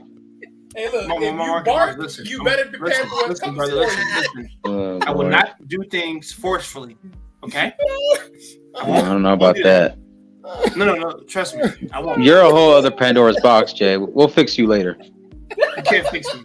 No one can. Fix you later. I'm awake now because I saw that just now. I'm awake now. But again, just for PSA announcement. Hold on. PSA announcement. Hold on. The PSA announcement for the Intellectual Soapbox. Me? I'll take. We do not condone violence, nor do we pass the same sentiments as just Jay Takashi does. Panel. Be respectful. I slightly decline. I actually in some way agree with Yeah, no comment. Well, yeah, you was brothers. I slightly agree. Yeah, true. Do you agree with me or do you agree with Marcus? Yeah, I'm with you, Jay. We just gotta be advised because we are live. No, we are. Hey, I said slightly. Okay, we want to lie to you. Like I said, guys, this is a joke, y'all. This is for entertainment. Nonetheless. Yes, allegedly. No, it's not allegedly. It's the truth. And this is coming from the man that said chuck the baby out the freaking Bronco. You wild. I did not say nothing. I was never there. I declined all statements. Again, it's all speculation and hearsay. And by the way, guys, I invoke my Fifth Amendment. I wouldn't recommend you doing that, but just hearing that phrase is funny as hell. Despite what just happened right now for the last few minutes. Yeah. And then he got knocked at Thanksgiving and Christmas dinner. Yeah. Messed up. Anyways, he got a trick instead of a treat, right? Boom. There you go. That's my joke. A trick instead of a treat. You got a trick instead of a treat. Yeah, there you go. I love that, the trick instead of the treat. No. You get that. No, you got that tree instead of the trick. Fuck that. No. He was Yeah. like, Oh man. bitch. There people are saying that. Listen, I don't feel bad for you. That's what you get for talking shit. And I'm glad I got clarification. So this be a lesson to your dumb ass. Just like freaking, no. This is a Friday lesson when you saw somebody's grandma, like them dumbasses did on Friday. So you run your mouth, you get your grandma takes her grandkids on your ass, rightfully so. Yeah, that's real life. I'm being serious now, but it's still funny as hell. Hey, shout out to Toxic Masculinity, by the way. Shout out to y'all. Exactly. Shout out to Toxic Masculinity, baby. Nah, corrupt masculinity. My bad. My masculinity at its finest. Even toxic, actually. Hey, listen, 84 said he knocked the Thanksgiving and Christmas dinner out of him. Yeah, that's so funny. I love that. Mm-hmm. Oh man, he gone for the whole year. That's what he Yeah, we call that a therapy punch. So he's gonna need therapy after that. So Hey, you know. look, that was therapy for him. That was therapy for him. I'm trying to tell you. He's gonna call the truth. He's gonna call himself a survivor after that. Truth. He's gonna be called a survivor. I would too. If I got up after that. Yeah, I would be feeling some. Well, supposedly Jordan Poole said he didn't hurt. He was like, he's okay. That's what it was said after. Of course, because the moment he punched them, they pulled him off. His pride and ego might have been hurt. But that's for sure. He did go to the flow though. I did love that. That was exactly beautiful. that man with the ball instantly. Yo, he hit him so hard he went to the floor. His pride and ego got hurt. He knocked him out, and that's what I'll be trying to tell. I'll be telling people all the time. I'm sorry, he knocked him. We be watching these little fights on Facebook and stuff where they be dancing around, and I be telling niggas on here, I was like, listen. Y'all niggas never really been hit before, like actually hit hard. I've been hit before, really hard. Yeah, it ain't that dancing around stuff. It ain't that dance around stuff. It ain't, and that's why I said most niggas ain't never really been in like a real fight. So, like, yeah, he flogged him. He said frog. He flushed him good, shorty. He flushed him good. Man. And I'm sorry again. I'm not an advocate of violence. Yeah, me neither. I'm not advocating for that. It's been plenty of times. I'm sorry. Been plenty of times. Like if it get that way, I get quiet and I walk away. I do walk away. But then sometimes it's just like, yo, you won't learn. You won't learn respect unless I teach you. I got to grow you up. Since somebody in your family didn't raise you all the way up, I'm gonna help raise you the rest of the way. Some people need to be hit hard, bro. They really need it. They really need it. A lot of people have a lot of disrespect inside themselves, and they don't know when to be quiet. So, yeah. But I hope he do come to the Lakers. What'd you say, Wally? What'd you say? No, I'm saying, I think the one thing is, if he didn't push him, if he didn't shove him, I think that would have not happened though. Yeah, it wouldn't have. I don't know. I promise he wouldn't have. I promise he wouldn't have hit him.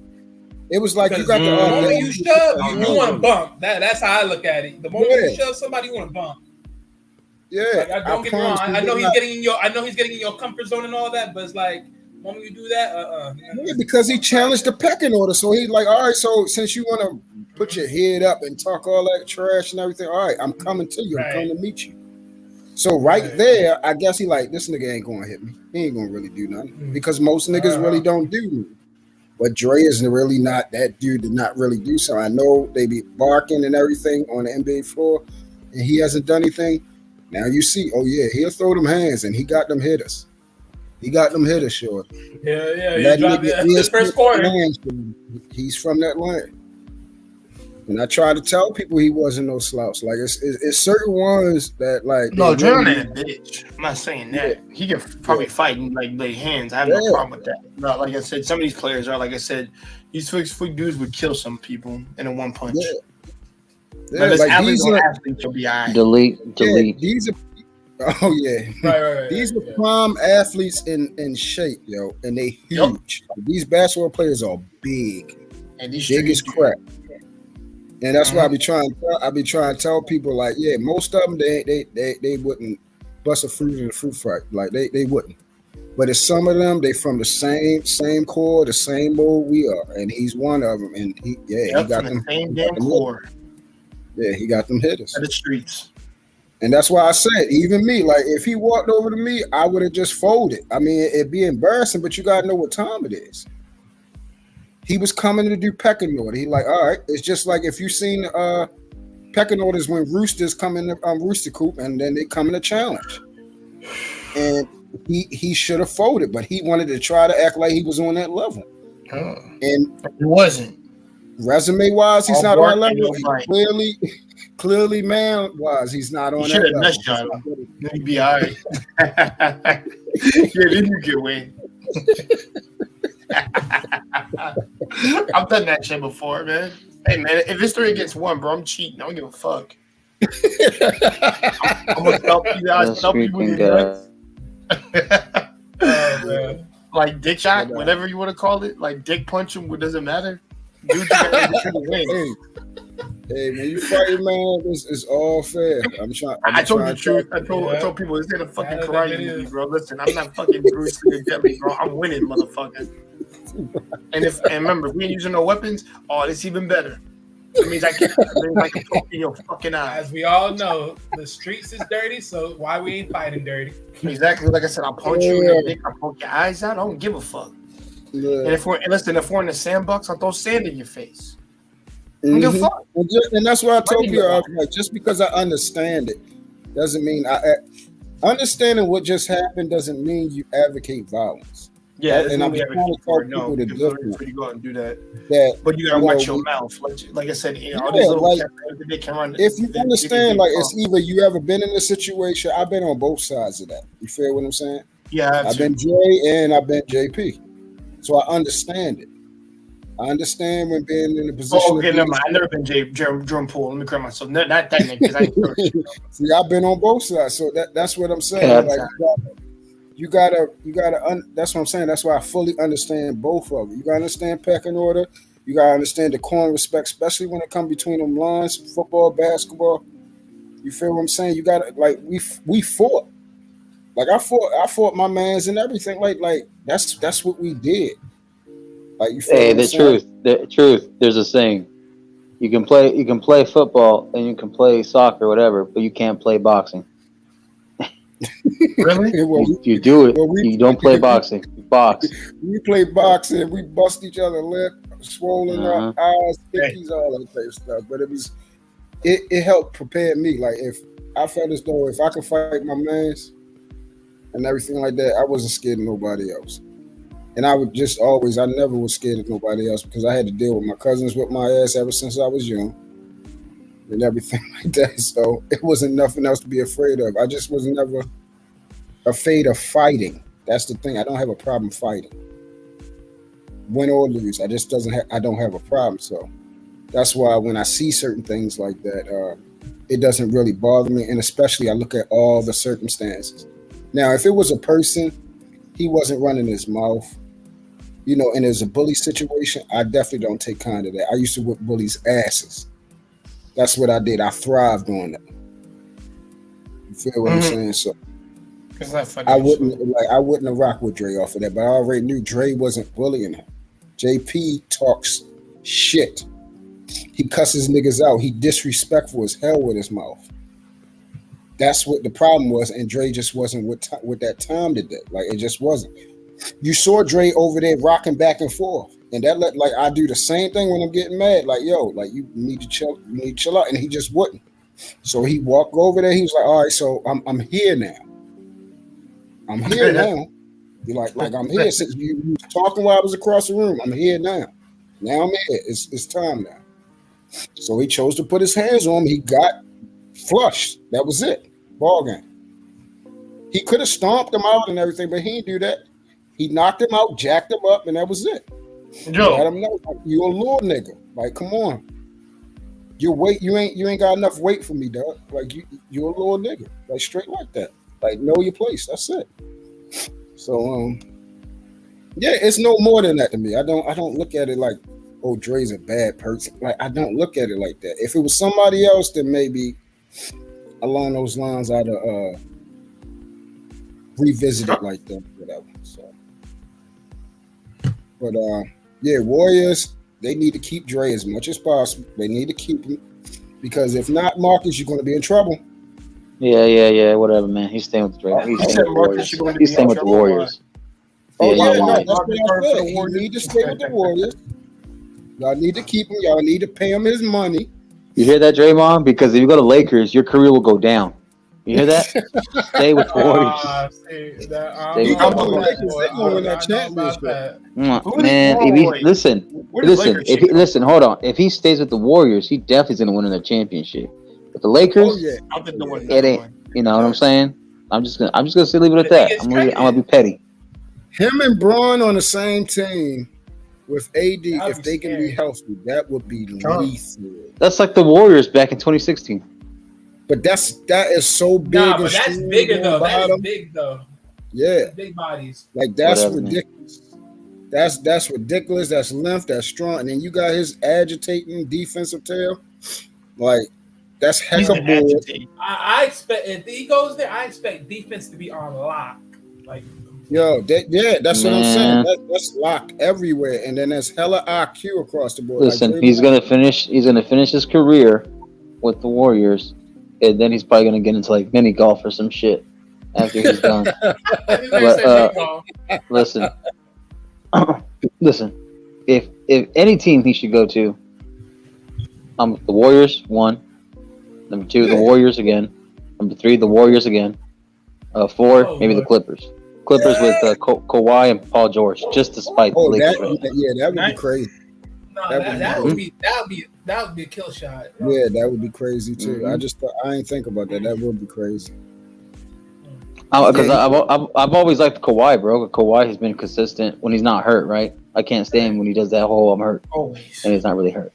But when he's consistently out there in his prime, he's like a top 3 player in the league when he wants to be.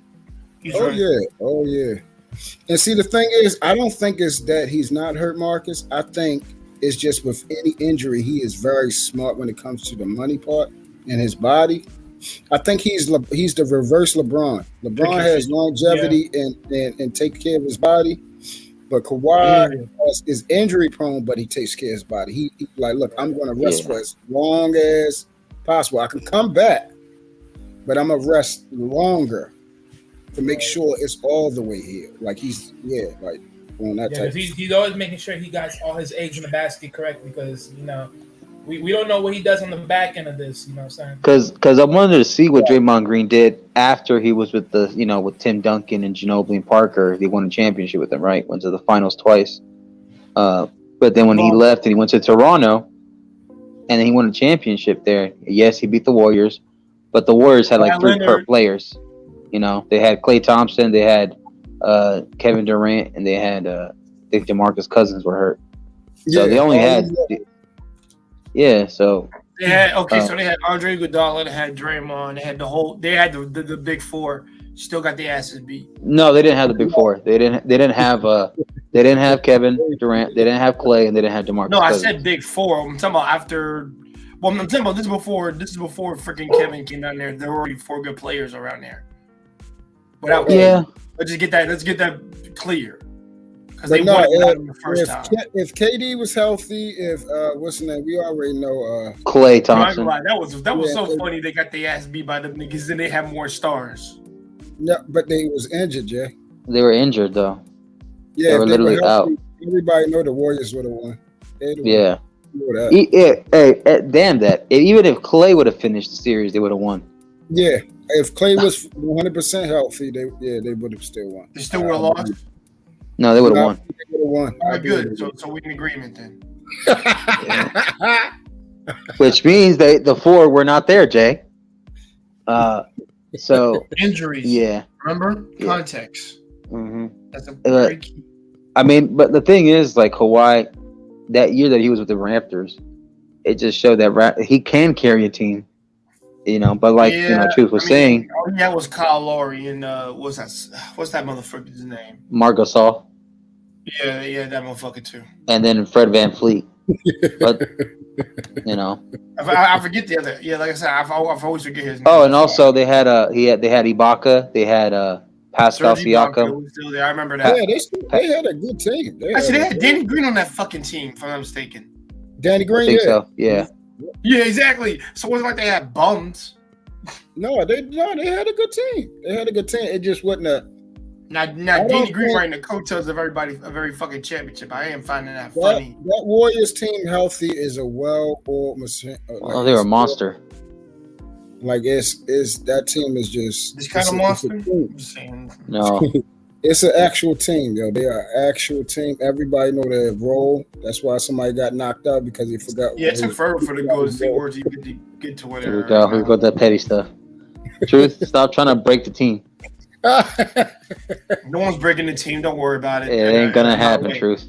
to finish Man, off hey, the look, conversation, that listen, team's gonna go bye sooner or later. Eventually, Yeah, they'll more probably later go than now. back to being a mediocre If they team. Which smart I hope. Wally, they should re-sign Dre, pay him the money, Mm-hmm. and go ahead and win. Get healthy and go ahead and win another ring. And get into the big. Get into the big. Because Now, if the Lakers get Dre and they can keep AD and LeBron healthy the whole entire season, and they can build chemistry. Yo, Truth's trying to piss me off today. I'm serious. look, I'll say it like this: no, if Draymond goes to the Lakers, I think LeBron would definitely be more healthier, and also AD because at least that puts less strain on the defense side. So Mhm. because he's gonna be that big added help. Yep. So Man, for it would sure, be I a think they'll be beast, more Wally. healthy. So I Wally, it don't would see. be a beast, bro.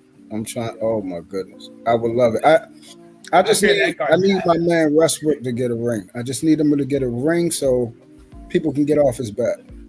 He got to get a ring because You better pray that he's to the Lakers. Truth. because I'm telling you right now, between him and I say it like this, right? Because ever since the whole Thunder thing, between him and James Harden, that whole thing, just looking at between both of them, the stock market for James Harden is a little bit more better than it is for Westbrook. The only difference is Westbrook got better defense than Harden does. That's the only difference. Yeah, and that's what gets on my nerves. Wow, this is another example of how the media plays a part.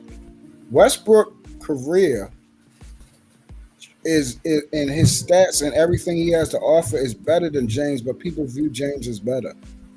Yeah, no, I say like this. No, stat wise, I do believe that Westbrook is better than James. I think the only difference is as far as just the access of just being a little bit more accessible. I think that's just what it is, a little bit different. But yeah. Mm-hmm.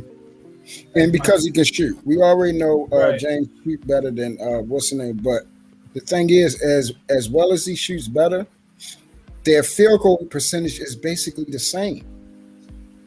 Right, yeah. Because they do. Are you talking about James Harden and Russell Westbrook comparing them? Yeah. Here's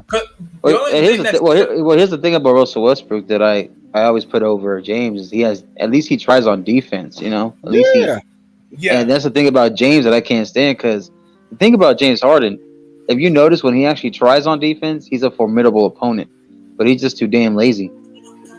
Right, and this is the thing. Russell's a better rebounder, a better passer, a better defender. He's just as good of a scorer. He just can't shoot as good as him. That's it.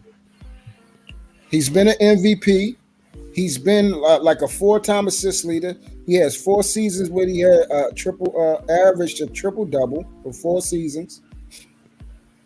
All-star appearances, finals appearance. He just need that ring. So once he get that ring, then we good to go.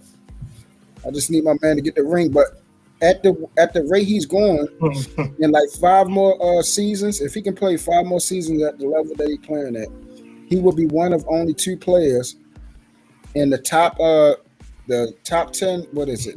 The top 10? No, top 15 in scoring and top 10 in assists and rebounds. The only other player that's there is LeBron James, and people don't even know that about Russell Westbrook. Like he's just a mini LeBron without the IQ. That's what he is. Yeah, that's true.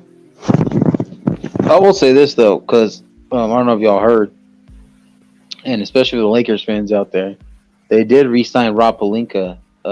He's staying with the Lakers for more seasons, so they did a extension or renegotiation with his contract, so he's going to be there longer.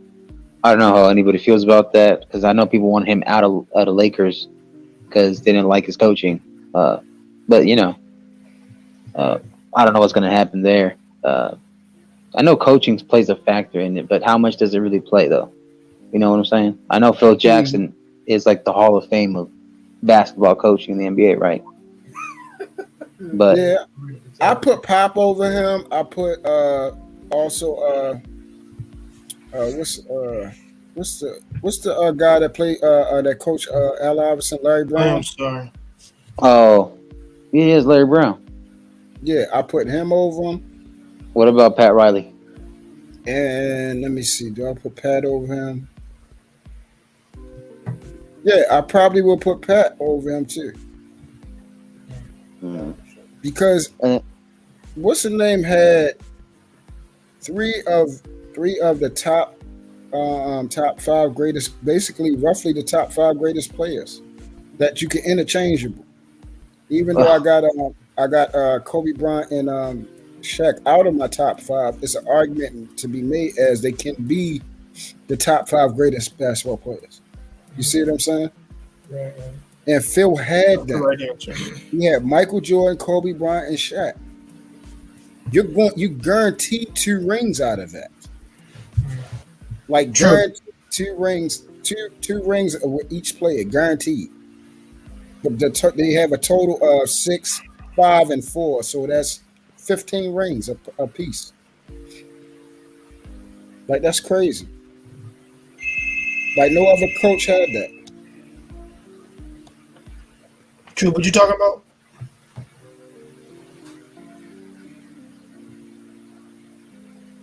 Why the hell both of y'all cats is fucking mutant? No. I think True got a call because I think that was okay. a call. But real quick, until he comes back, yeah, Westbrook for Kyrie, that's not gonna happen. Reason why no one wants to see Westbrook and KD back again as a team. That's not gonna happen. He said James. Oh, sorry. Go ahead. Yeah, I would love it. I actually would love it because they actually fit. They actually fit well together.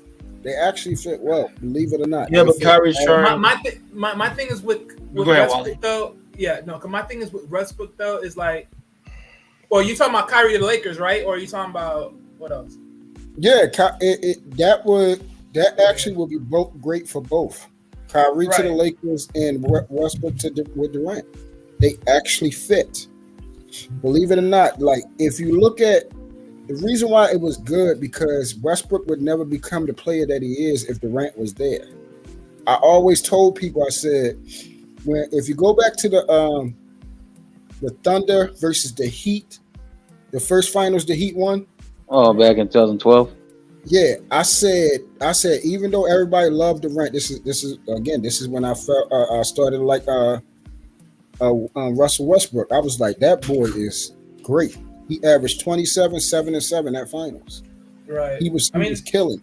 He Right. even had a 44-point game in the finals. That's I think. Right. One thing I wanted to say because the funny thing is, I remember they are actually trying to get him once upon a time. So it's not, it's not up in the air. So yeah, I always believe Westbrook got potential. I just think he needs to put his priorities in the right place though, and get that handling check. Yeah, he definitely and the thing is, certain things people is not going to have, bro. Because this is what I try to tell people. They said Westbrook need handles and a jump shot. If he had now, just look at all the stuff that he do have, and then give him a handle and a jump shot. What you think would happen? He would be probably the littest point guard in the league. He would be ridiculous then. Like he would actually be unguardable. He would actually be basically be Jordan then. He wouldn't be able to be stopped. Right. So I just think he's like one of the only players that can, off of one step, can like literally dunk. So he has athleticism, he has the speed, he has the fierceness. He has everything other than he doesn't have crazy handles and he doesn't have a shot. It's just like if you gave LeBron earlier in his year a jump shot and with the attitude he has now, with a jump shot and what he had back in the he wouldn't be able to be stopped then. So everybody has to have some type of deficiency, or they would be Jordan. That's basically what will happen. They would be Jordan. They would be the next Jordan or better. If they didn't, they have to have some weaknesses. Definitely would have won a couple championships already and a couple more MVPs. Yeah, it would have been unfair. Like, imagine Russell Westbrook shooting 40% from three.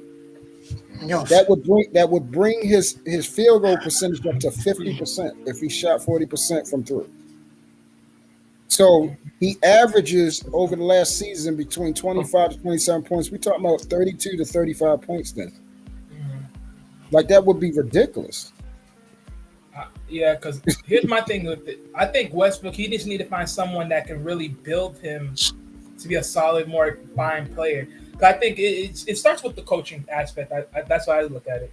Because I think if he could find a team that really can get him to really potentially, just grind up his skills to a more solid base, he's going to really be somebody. But I think that's just what it is. Wally, I'm sorry. That's Russell Westbrook is the player he is. He can't. It's just I'm not saying he ain't, but what I'm saying is, all I'm saying is this, right? Look what you just named, right? You said other than what he don't have and what he does have, right?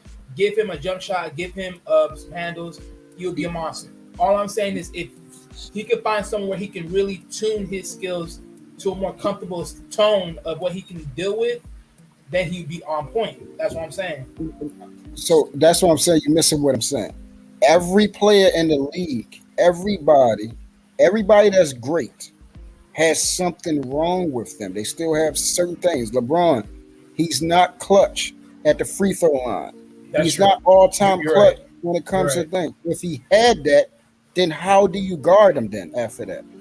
If he had a jump shot that was consistent, how do you guard him? I'm saying Russell Westbrook is Russell Westbrook. That's as good as he's going to get. Like, it's nothing. He can shoot because when he be practicing, he be knocking them down. Like, if you watch the practice thing, he knock him down. That's just not who he is. It's a lot of players that don't have a jump shot. Jason Kidd was the same way. He was not a great shooter. I hear you on that. You know what I'm saying? But everybody knows Jason Kidd was a great point guard. And then also when he won a championship with Dallas, it upped his status because now not this song again. What happened, Jay? What'd you say? Nothing. It's just I like how we're bringing up old players right now, and we know how good they were. We're not shitting on them. Yeah, I was using that to compare like what players don't have. Like Jason Kidd, he didn't have a jump shot. You're talking about the players who now don't have what the old players have. Is that what you're saying?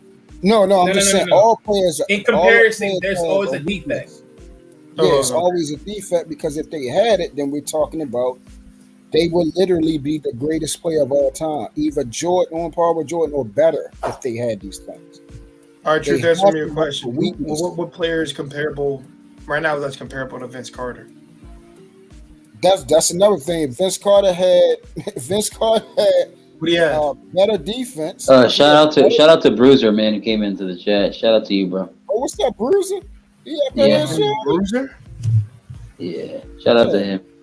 I ain't even looked at. I wasn't paying attention. But Vince had a better defense, and he was like, other than that, the only thing he needed was better teammates. He really needed a better team. Like, because other than that, Vince had handles, jump shot. He was clutch. Athleticism out of this world. We already know that. He just needed better defense. And he just really needed a better team. But he really did have that team when he went to Orlando. He just was hurt. Yeah. He was just hurt. And with the Nets, they had the team. I think they even went to the championship when he was with the Nets. And the Nets had that slaughtered team. Jason Kidd, I think it was Jason Kidd, Vince Carter, Richard Jefferson,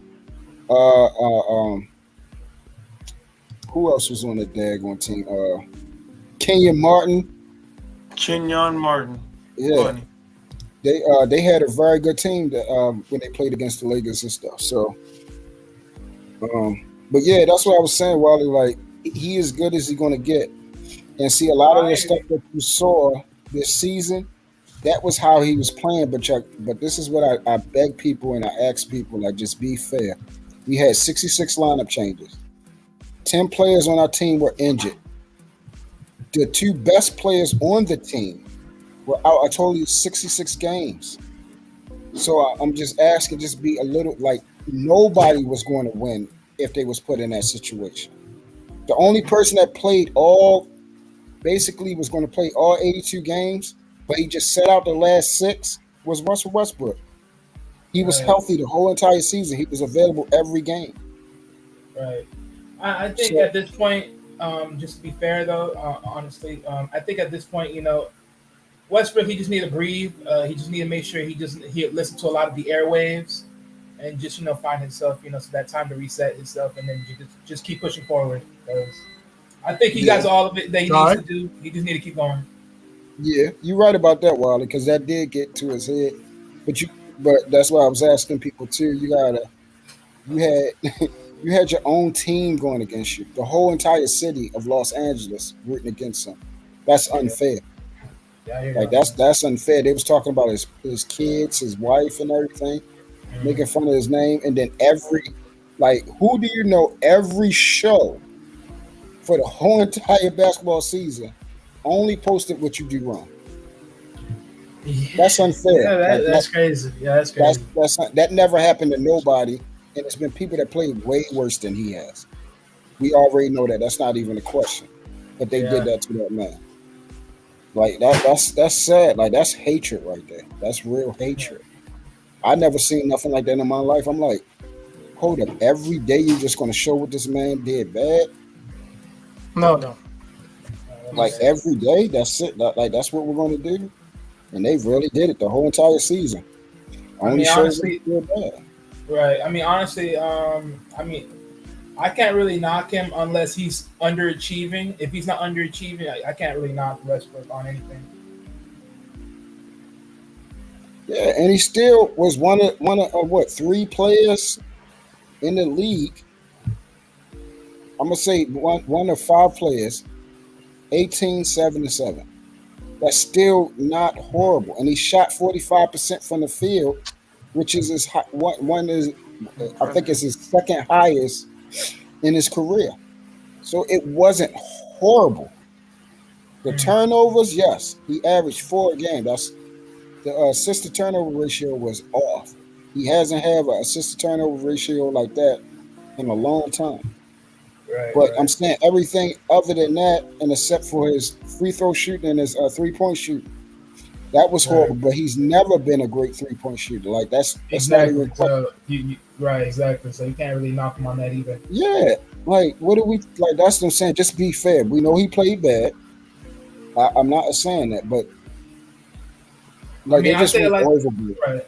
Mm-hmm. I'm gonna say it like this. Other than his turnovers, he could still score 20 plus points in the game, so that's not even that bad at all. Especially if it's mostly on field goals. So, most people got to make 3 points just to get 20 plus. So let's actually averaging 20 points in the NBA is probably still really good. Yeah, exactly. It really is. Like, and again, 7 and 7, and they still average. I think, a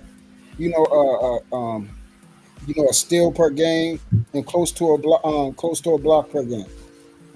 Mm-hmm. Like it is with numbers like that, player like that on average on any other team would get a good sized contract. Exactly, and plus he's one of the many few point guards that is willing to even rebound. So that's another thing. His toughness and his athleticism is great as well. So I can't knock that either. So that's why I was asking people, like, just be fair a little bit. I said the reason why it seems so bad is because it's just like the news. When you keep playing something over and over again, it seems more worse than what it is when you're able to see it constantly. And they did the whole entire season. Like, you're gonna tell me this man ain't have not one good game? They lost 82 games, and he did nothing good the whole season. I know It's that's a just lot. it's just unfortunate because like today's game and age, it's fast tempo, quick 3-pointer, back to back 3-point shots. Like it ain't no Yeah, it ain't no grinded out basketball games where they kind of cut into the basket like they used to, and, I know and kind of like Taylor chicken. the yeah, physical because defense. and that's my thing because I'm more of the old school basketball game, like just go for the mid ranger and the 2-pointer, and then going from the inside and foul play. And the dunk. Yeah, because that's just what I'm used to. I mean, nowadays the 3-point, but it's like even then, most of these guys in the 3-point, they can't even shoot mid range, Right. and that's why they don't get 20. Like, think about it. You look at every great 3-point shooter. If you can shoot three, where's your mid ranger? Like, I'm sorry, if you can shoot threes, where's your mid ranger? You should be able to score 20 plus points. It's impossible. Right. Right. Exactly, Wally. Now That's what makes it that crazy right for there. me. That right there. Now that's where he struggled last year. Now see that where he struggled last year. He struggled from the mid range, and he usually is a decent mid range shooter. That's it. That's usually his forte. It's Yeah. mid range, the layup, and the dunks. Yeah. Mhm. Now he did struggle. That's why I said it's not that I didn't see no deficiencies last year. I was just saying just be a Oh, little that's fair. clean. Just be a little fair. We know he ain't play that good and everything. He needs to play better. Just to be fair too, just to add context, right? Just to be fair to the team. They had a lot of players coming in and out. Like y'all said, they had like over 65 different lineups. Yes. Oh, So yeah. like Wow. all those because they had players they had brought up from the is it the G League or the D League? Yeah, the D League, everything. Wow. They had crossed over and signed players, free agents. Oh, yeah. They were all trying to get them in there. You had that's- players from who was the guy from Dion Waiters? You had I think they had they re-signed Ariza? They had Trevor Ariza, Kendrick Nunn. They even had Carmelo Anthony. Remember, Carmelo was playing for Yeah. Then they, Yeah, Wow. and they had like 2 games. they had that one other white guy. Was that McClung? Mac McClung? Yeah, I think so. They had another, and they had the other kid, Austin Reavers or something like that. Austin Rivers. They had Dwight Howard. Like certain Mhm. players wasn't even playing no more, and then the rest of them were injured. That's what I'm saying. Just be a Yikes. little fair. That's all I was saying. Yikes. That's all I'm asking. Like how would anybody win with that going on? Just show me where all that was happening and they won. Then I would say, you know But what? but you know what, Truth? The same way that we just brought up those examples, they don't try to give Jordan that a grace anymore, just because it's been so long. You have the younger generation not even knowing what Jordan did for the game. Oh yeah. But I was talking about as far as with Westbrook and the Lakers. You feel what I'm saying? Like all that type of stuff. Like they kept just blaming it on him. Like that stuff don't matter. That stuff matters. How do you win without chemistry? How do you win without your 2 best players?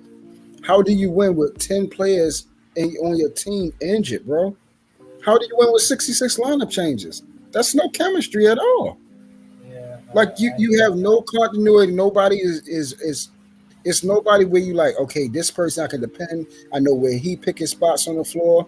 I know how he sets pick. I know where he want me to hand him the ball off, where he's more effective at. Like, none of this type of stuff in the game. Like, and then when I hear people just saying something, like, yo, I actually know the game. I played the game. Like this, and I still play the game. Like, yo, the stuff, like, that's not a winning team. The team is screwed. It's screwed up. Because what you got a big guy like, if you're trying to make a big guy like Anthony Davis work more than he should, I mean that's already dangerous because we already seen what that looks like when he was in New Orleans with the Pelicans. I mean he was practically injured almost every other season. Yeah. So you gotta lay off that work. I mean at this point they gotta find a solid big, which is why if Draymond does go to the Lakers, that would be fucking crazy. You shut your mouth, you. Yes, that's what I was saying. If that could happen, we good to go. Because now we got somebody that's consistent, somebody that's durable, somebody that's going to be there.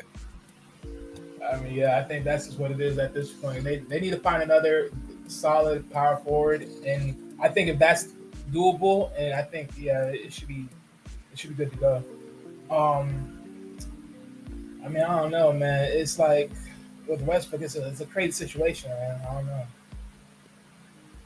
because there was one part of me that actually wanted to consider Westbrook just being in the shoot guard position more than anything than the point guard.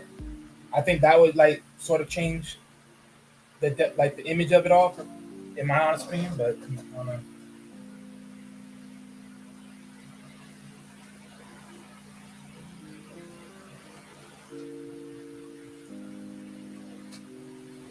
Yep. So I mean, Jay, how you feel about the Heat? And the Heat used to be my team, but I still got to rock out with Russ and everything till he finish career. I actually want Russ to go to the Heat. Truthfully, him Man, I've been Jimmy hearing Butler. words, man. I've been hearing words, but I don't know. I know I I would mean, want him to go there because then him and Jimmy Butler, boy, that'll look nice. And Russell Westbrook is a hard worker, just like Jimmy. in a crazy way, I ain't gonna lie though. If he goes to the Miami Heat, I would be very. It would be very exciting in a way for me. And the reason why I say this is because I believe they're willing to work with a strategy that fits his style. Because I remember the Heat, they're willing to work with most things, and I know when they let it ride with Dragic on his type of style, amongst his fast-paced style. So I think if they're willing to work with a style amongst Westbrook where it fits his gameplay, and then at the same time also coordinates everybody else, this would be very interesting. Because we got a lot of grimy players on our team, so I like it.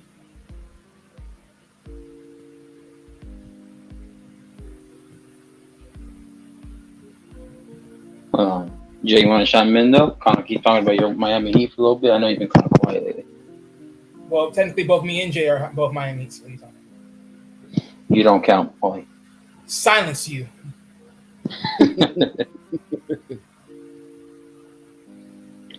Yeah, do y'all watch? I know Wally watches UFC. Do y'all watch UFC or boxing? A little bit. Yep. True. Yeah, of course. So who are your top boxers to watch? Of course, Tank, because he's from Baltimore and everything like that. I'm a Triple G fan. That's my favorite. And Lomachenko.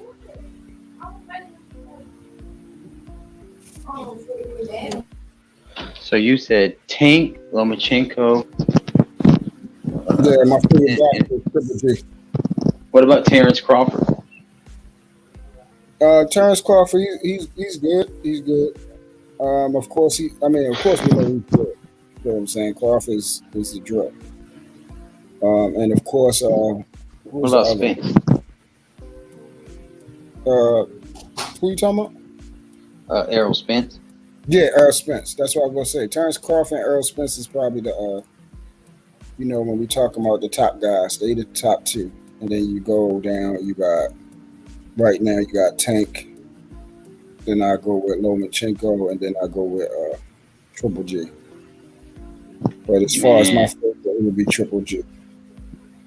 Man, it's a shame because when they put that third fight, bro, honestly, I think Triple G got robbed the first fight. Then that second fight, I think it could have been a draw, And in the third fight, I'll give it to Canelo, but it was one of those fights you gave a little too late, kind of like Manny Pacquiao, Mayweather, past their prime, a little bit, Yeah,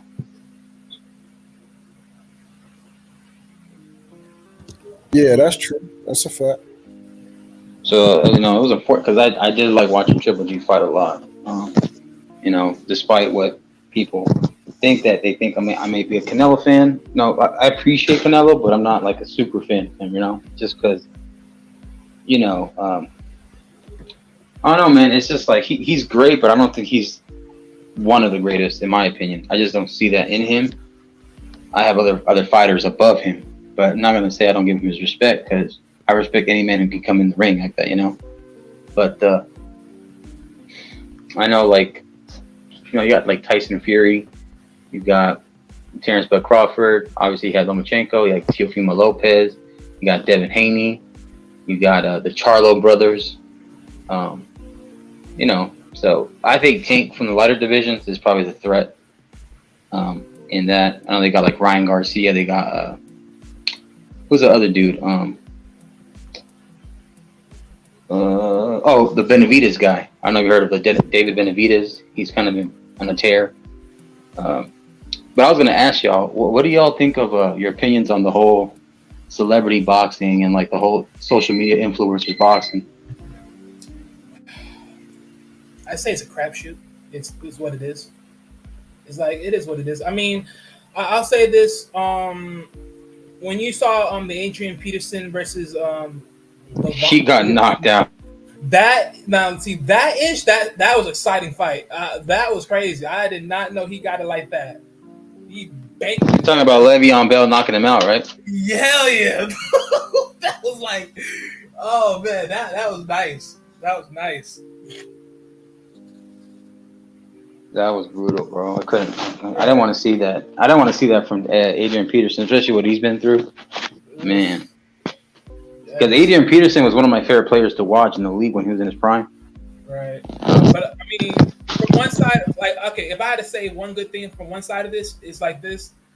It shows other guys can really be in another entertainment sport if they wanted to switch and actually be active somewhere else versus being everything else. Because I say this with Le'Veon, he holds up his end of the bargain when it comes to football, but eventually when it comes to that ending road, he always finds himself injured. So if boxing is that switch, hey, I ain't mad at him. Hey, Truth, what's your opinions on Jake Paul? I respect his hustle, man. Like I really do. I respect his hustle. I respect what he's doing. I respect that him and his brother, basically, yeah, they just came from basically mediocrity and really making themselves relevant. Yeah. And I appreciate that. I appreciate with anybody's drive that to achieve at something they want to do. He's doing what he loves, and even though he's not what we deem like a professional and experienced boxer, he's basically doing he's climbing something that's very tough to do by starting from the bottom. And if he find a way to actually climb up in the charts with Tank and all them type of people and actually be successful, then it's going to be crazy. Jay said, "Truth, what do you think about Jimmy Butler? Is he on the Oh, heck yeah! He's my basically my second favorite basketball player right now. There's Russ and he's definitely my number one. Who? Jimmy Butler. I mean, I'm sorry. Like when it comes to like a lot of basketball players out here, he's just the more grimier, hungrier guy that wants to win. I mean, LeBron, it's a God's given gift for him, but as far as just the grind and what he came from, man, Jimmy Butler, he's that dude, bro.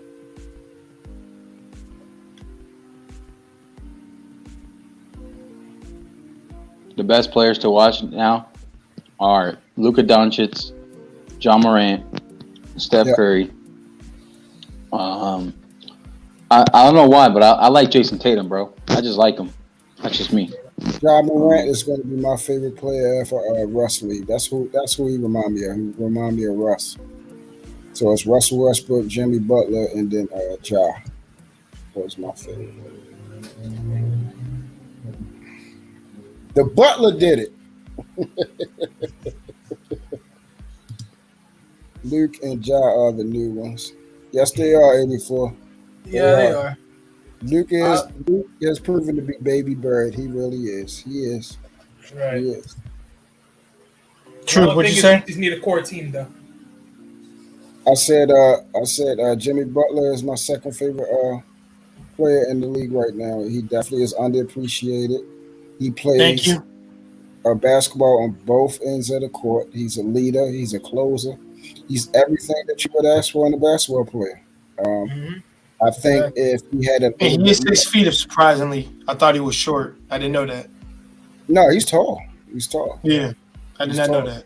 He just thinned out. Because in Miami they expect you to be healthy. They expect you to be healthy and in pure shape. So right now he's in pure shape with 2% body fat right now. That man is shredded. So He's at 2% body fat. I love that. no, Yeah. seriously, like No, they they'll be they'll put shredded. that work on you in Miami, boy. Hey, trust me, Yeah. players that They come look in the for league, you. you always Maybe gonna we have hire to them coaches for me. Shit. Yeah, they have to do weigh in. I think what is it every 2-3 days or something like that. Like I swear, I think they only can have like 5% body fat. Yo, I'm not lying. Like it's crazy. I mean, Kyle Lord was fat. Now he's short. Well, not short, but skinny again. Top 2 bench player. And you know what's crazy? That's the one thing I wish, and I guess if we still link up next year, we're gonna have to wait till next year to do this.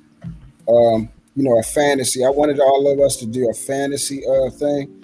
And if possible, I also want us to do a pool. Would you guys like to enter into a pool starting next week? Like a football pool where everybody plays like a 10 or a $5 or $10 bet, and then whoever wins the most games get the pot, and we just I'm down. send it I'd to rather do that for the basketball, but I don't know about the football. I'm down. one. I'm down with that. Yeah, Right, Marcus yeah, is we down for that. We can do it for basketball too. And do y'all want to do like a fantasy thing for basketball? When Yeah, like I've never done one for basketball ever, like a fantasy draft. I think that's something like a lot of fans do. Yeah, explain to me how that shit works. That's what you're when's the first NBA game? 3 I weeks think from it's in now. like November. November, right? Yeah, it's 3 weeks from now. Yeah. That's what I'm saying. Yeah. Yeah. So Damn, for real? The month will be over in 3 weeks. yeah, I think I think October the 20 something. I think it's like October 20 between the 27th and the 31st. One of them. It's between those. It's got to be between those days. I know it always starts the last week of October because I think we're on schedule now. I don't think we're gonna play late this year because the last 2 seasons we played late is because of we had that half a season. Yeah, that pandemic. Yeah, the pandemic, but I think we're going to be on course this year. But yeah, basically you do the fantasy thing and so on and so forth. And also I want to talk to 84 about this because about this sports thing because I don't want somebody to take the idea. But yeah, matter of fact, I'm gonna put in the thing so we can see it, but nobody else can hear about it. Yeah, but I just wanted to get you guys' question right now. If you can answer it, your top 5 starting your starting lineup that you would have right now, and then top 2 bench players. Ooh, What for basketball? damn. Of a fantasy team or just on any team right now? Because that's hard. Marcus. Am I speaking English or am I speaking Chinese? He just said any player, bro. God damn. Any player. I said for right now, currently. Oh, you talking about as far as basketball, right, Marcus? Right. Yeah, NBA. Okay. Starting lineup. Oh shit. Okay, hold on. That lineup. Current Russ. players, right? Yeah, current. For the third time, yes. No, Okay. for the first time, yes, dumbass. I'm gonna go with Russ. 2 guards. I'm gonna go with the Bulls player. People. The Bulls player. What's the guy name? You talking about Levine? Levine? Yeah, Levine or Levine. DeRozan? Oh no, matter of fact, I'm gonna go with DeRozan. There we go. I knew he was gonna change it, but I want to hear DeRozan. Yeah, That's what I DeRozan. thought. So Russ, DeRozan, right now. As far as small forwards, I'm still going to rock out with Bron. Power forward, I'm gonna go with Dre over AD because Dre is more available. And You mean like injury prone, right? yeah. Thank you. And as far as centers, I'm gonna go with of course the Joker. And then coming off the bench, coming off the bench would be Ja. And let me see who I go with. Oh, and then Kawhi. All right, I'll go next. Sorry, Wally. Wally, I'll let you go Go next ahead. after me. Yeah, no, go ahead. So I got my man Jimmy Butler. That's right there. I got fucking Giannis for a freaking center. He could be a center easy. It's not even a question. No one's getting past that nigga. Then I got Ja for the point guard position. I was gonna say Devin Booker, but I changed my mind because Ja's pretty. I think he's better than Booker. So we got those 3. So all I want from is my power forward and small forward. Give me a second. Power forward. Who you want? Honestly, fuck it out. It's gonna be a toss up on that. I'm gonna take fucking give me Clay. Yeah, give me Clay Thompson. And for the power forward, I'll take Bam. I'll take Bam. All right. So point guard. For some weird reason, I'm gonna go with Ricky Rubio. I knew he was gonna say that. Did you really? He's still in the league. You really say Yeah. Ricky Rubio? Yeah, Pacers. He's I in knew the he was gonna Pacers. say Ricky Rubio. I knew he was gonna say it. I was I don't know how I surprised. know. You knew. I'm How on you fire knew? tonight. I'm gonna ask that how you knew, but yeah. So Ricky Rubio, yeah, I'm gonna definitely go with Jimmy Butler, Bam, of course. I'm gonna get that core. Who else would I go with? Wait a minute. So you already named Ricky Rubio and Bam. Those are your two players for your starting lineup? Ricky Rubio, Bam, and I said Jimmy Butler. Okay. Shoot guard, I would go with what's his name? Damn. I want to make sure I remember his name. Hold up. Let me get this. I do not remember his name. This dude said Ricky Rubio. Hey, look. He may not score, but he can damn sure pass that ball. I mean, he's a point guard, but whatever. That's the whole point. That's the whole point. He picked Devin, and even then, I would be okay with that. That's fine. Thank you, Devin Mitchell. Thank you for that. That shoot guard. Donovan Mitchell. Donovan. He said Devin Mitchell, but I know he meant Donovan. Yeah. Okay. That's what I meant. But let's see. That's so that's what point guard, shoot guard, power forward. No, sorry, shoot guard. Then center, power forward. Who would I pick power forward? Wait, what position is on Marcus Smart's? He's like a shooting guard. Okay, then point I have guard. him on. Then I have him on the bench. Okay. Let's see. Who else? Who's your center? No, Bam is the center. I still got to pick up power forward. I'm still trying to figure that out. Let's see. If I had to choose, I'll choose Seth Curry on the bench as well. And center. Let me find out one second. Let me find out my power forward.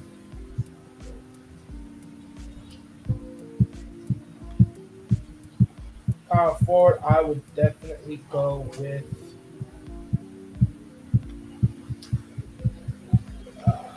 Who would I? Now this is actually. Let's see. I'm actually choose a wild one at this one. Let me see. Let me make sure. Okay. Sergio Ibaka. It took you that long just to say Sergio Ibaka? Hey, look. I don't remember all these guys. I don't remember all these names. Come on now. Well, what about your bench player? Oh, you said Marcus Smart and who else? Marcus Smart and Seth Curry. Okay. So you don't even have a big backup for the backup. Okay. I believe between Bam and Serge Ibaka would be decent. So I don't think so. Okay, so my lineup to obliterate all y'all asses. Of course. Steph Curry. Klay Thompson. I'd have Kawhi Leonard. I'd have Giannis at power forward. And I'd have Joel Embiid at center. And then for backups, I gotta go with Luka and Ja. And there, obliterate all y'all asses. Honorary mention, Draymond Green, just in case. And boom, winning the championship 10 years in a row. Good. That's my lineup. Yeah, that's basically it though. I don't know what else you guys want to. If you guys want to have any other sports topics y'all want to talk about, any other sports like baseball. I know baseball's coming to a championship. I don't know about if they got hockey going on. I know Jay Takashi's a hockey fan. All I know right now Whoa, what'd you is say, Marcus? I'm a hockey. What? Hold on, because Truth was gonna say something. Oh, Was go that true? oh yeah, I was about to say all I know right now is 17-year-old Lady Truth is a high school soccer savant right now. That's all I got to say. That is the greatest student athlete that I know right now in high school. Congrats. And I'm proud to say that's my Congratulations, baby. brother. Yeah, shout out. Shout out. Varsity and all. Let's go. Yeah, College right, letters. yeah, yes, varsity. Yeah, let's go. She On does our way play. to My St. daughter John. plays soccer. So That'd be right nice. now, Yeah. now, mind you, we struggling. We 1-4, but she has 4 goals. She has 4 goals. So right now we're trying to get to 500 to get to the playoffs, and so far to finish strong. So that's where we at right now. So yes, sir. Thank you, my brother. Appreciate you, 84. Yeah, absolutely, Keep Mr. us Best. in our Shout prayers. out. Keep you guys in our prayers. We will greatly Yep. appreciate it. Hopefully, she has a great, healthy, long season, and they end up Yep. winning right now. Hopefully, Definitely. they still got time to turn it around. It's still early in the season, so Yes. um, Yes. Yeah, like I said, today it's just started, so yeah, things can Yeah. change. my little sister was she was in high school, but she was more club team and traveling team and stuff. Her soccer Mhm. in her younger years, so she did her thing for a bit, and she was on the basketball team in high school. But shout out to the little ones that are still in the game, because when I see them play, it just gives me flashbacks when I played. Yes. Yes. Makes me feel old as shit though. Yeah, it does. But I'm proud. I'm proud. I'm very proud.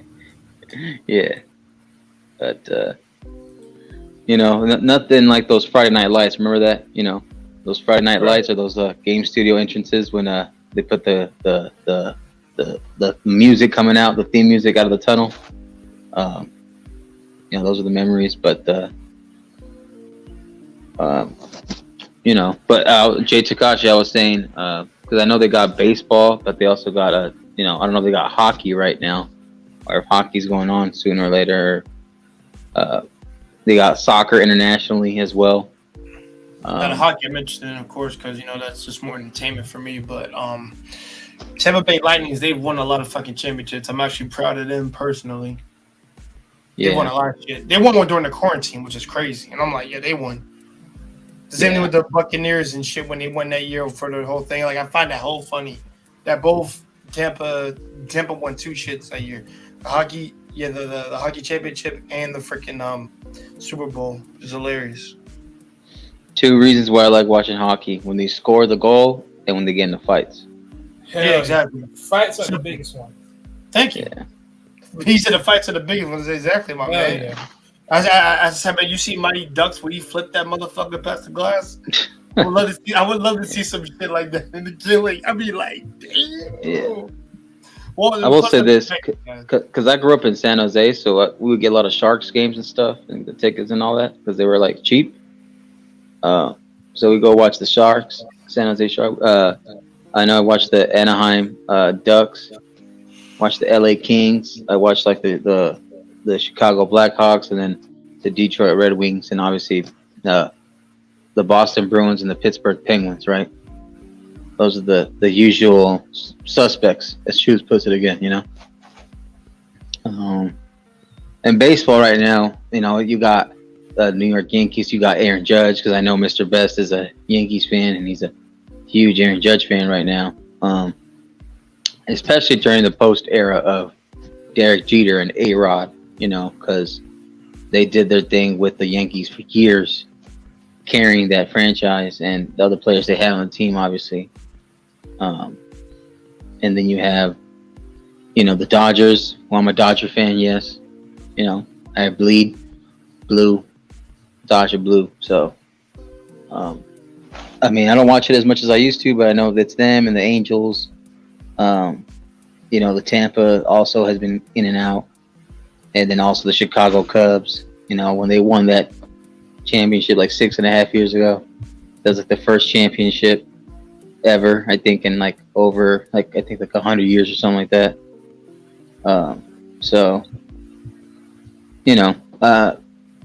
other than that, I can't really think about anything else. I don't know if Mr. Best is listening still. Probably going on closing thoughts. About to finish it up right now, wrap it up. But I want to go around the room and make sure I include everybody's final thoughts. And thank you everybody else who's been sticking around during the chat, in and out. Hit the like button, comment, subscribe, etc. And also accepting all donations. Hit the Cash App. Thank you so much. But start off with my thoughts. My last final thoughts is real simple. This has been another good week of sports talk.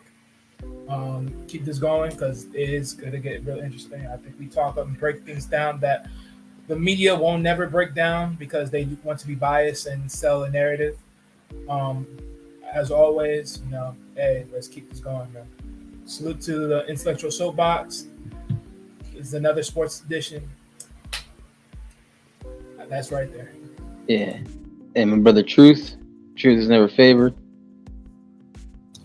Yes, sir. As always, salute to 84, the Intellectual Soapbox. Thank you, God. Thank you, my man, for providing this platform for us. To parlay, to share our experiences and our knowledge of sports. Thank you guys for coming together. I appreciate you guys letting me up. My little brother, my soldier, my shooter Marcus, bro JT, and my guy Wiley. I appreciate you guys. We had a great one. We had a cordial, and it's always respect, and that's what I appreciate. Indeed, I really appreciate that. And please like and subscribe and share everything that this man kick out, everything that these guys are producing. Please go to Wiley's platform. Please go to JT platform. And if you guys will be, so gracious to, take time to come and check out my platform. It's Truth and Purpose Nexus. Tap in. Shows every day. Sometimes random. I don't really have a set schedule or whatever as far as when it shows. But if you can stop over, like, subscribe, and share, I would greatly appreciate it. As always, my mission is to try to do God's work, encourage people to seek the Lord while he may be found, build an individualistic, intimate, authentic relationship with God through Jesus Christ, where you know him as Father, and enjoy the journey of sanctification. Be brought into the true church, the authentic church, which is the body of Christ.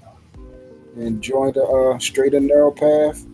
Enjoy the transformation of your mind, the renewing of your heart, and fulfilling of your vessel. And always get out here, love on and with purpose. Love people, help people, be available, sacrifice for each other. That's my mission, and that's what helps me to be fulfilled. And you guys pray for me. I definitely will pray for you guys. And it's always love. Appreciate it. Absolutely. Thanks, man. I appreciate y'all. Make sure to subscribe to Wally's channel, Well Talk Productions, and Truth is Never Favored. Truth and Purpose Nexus, TAPN. Make sure you hit the link, like, share, subscribe, leave a comment for them too.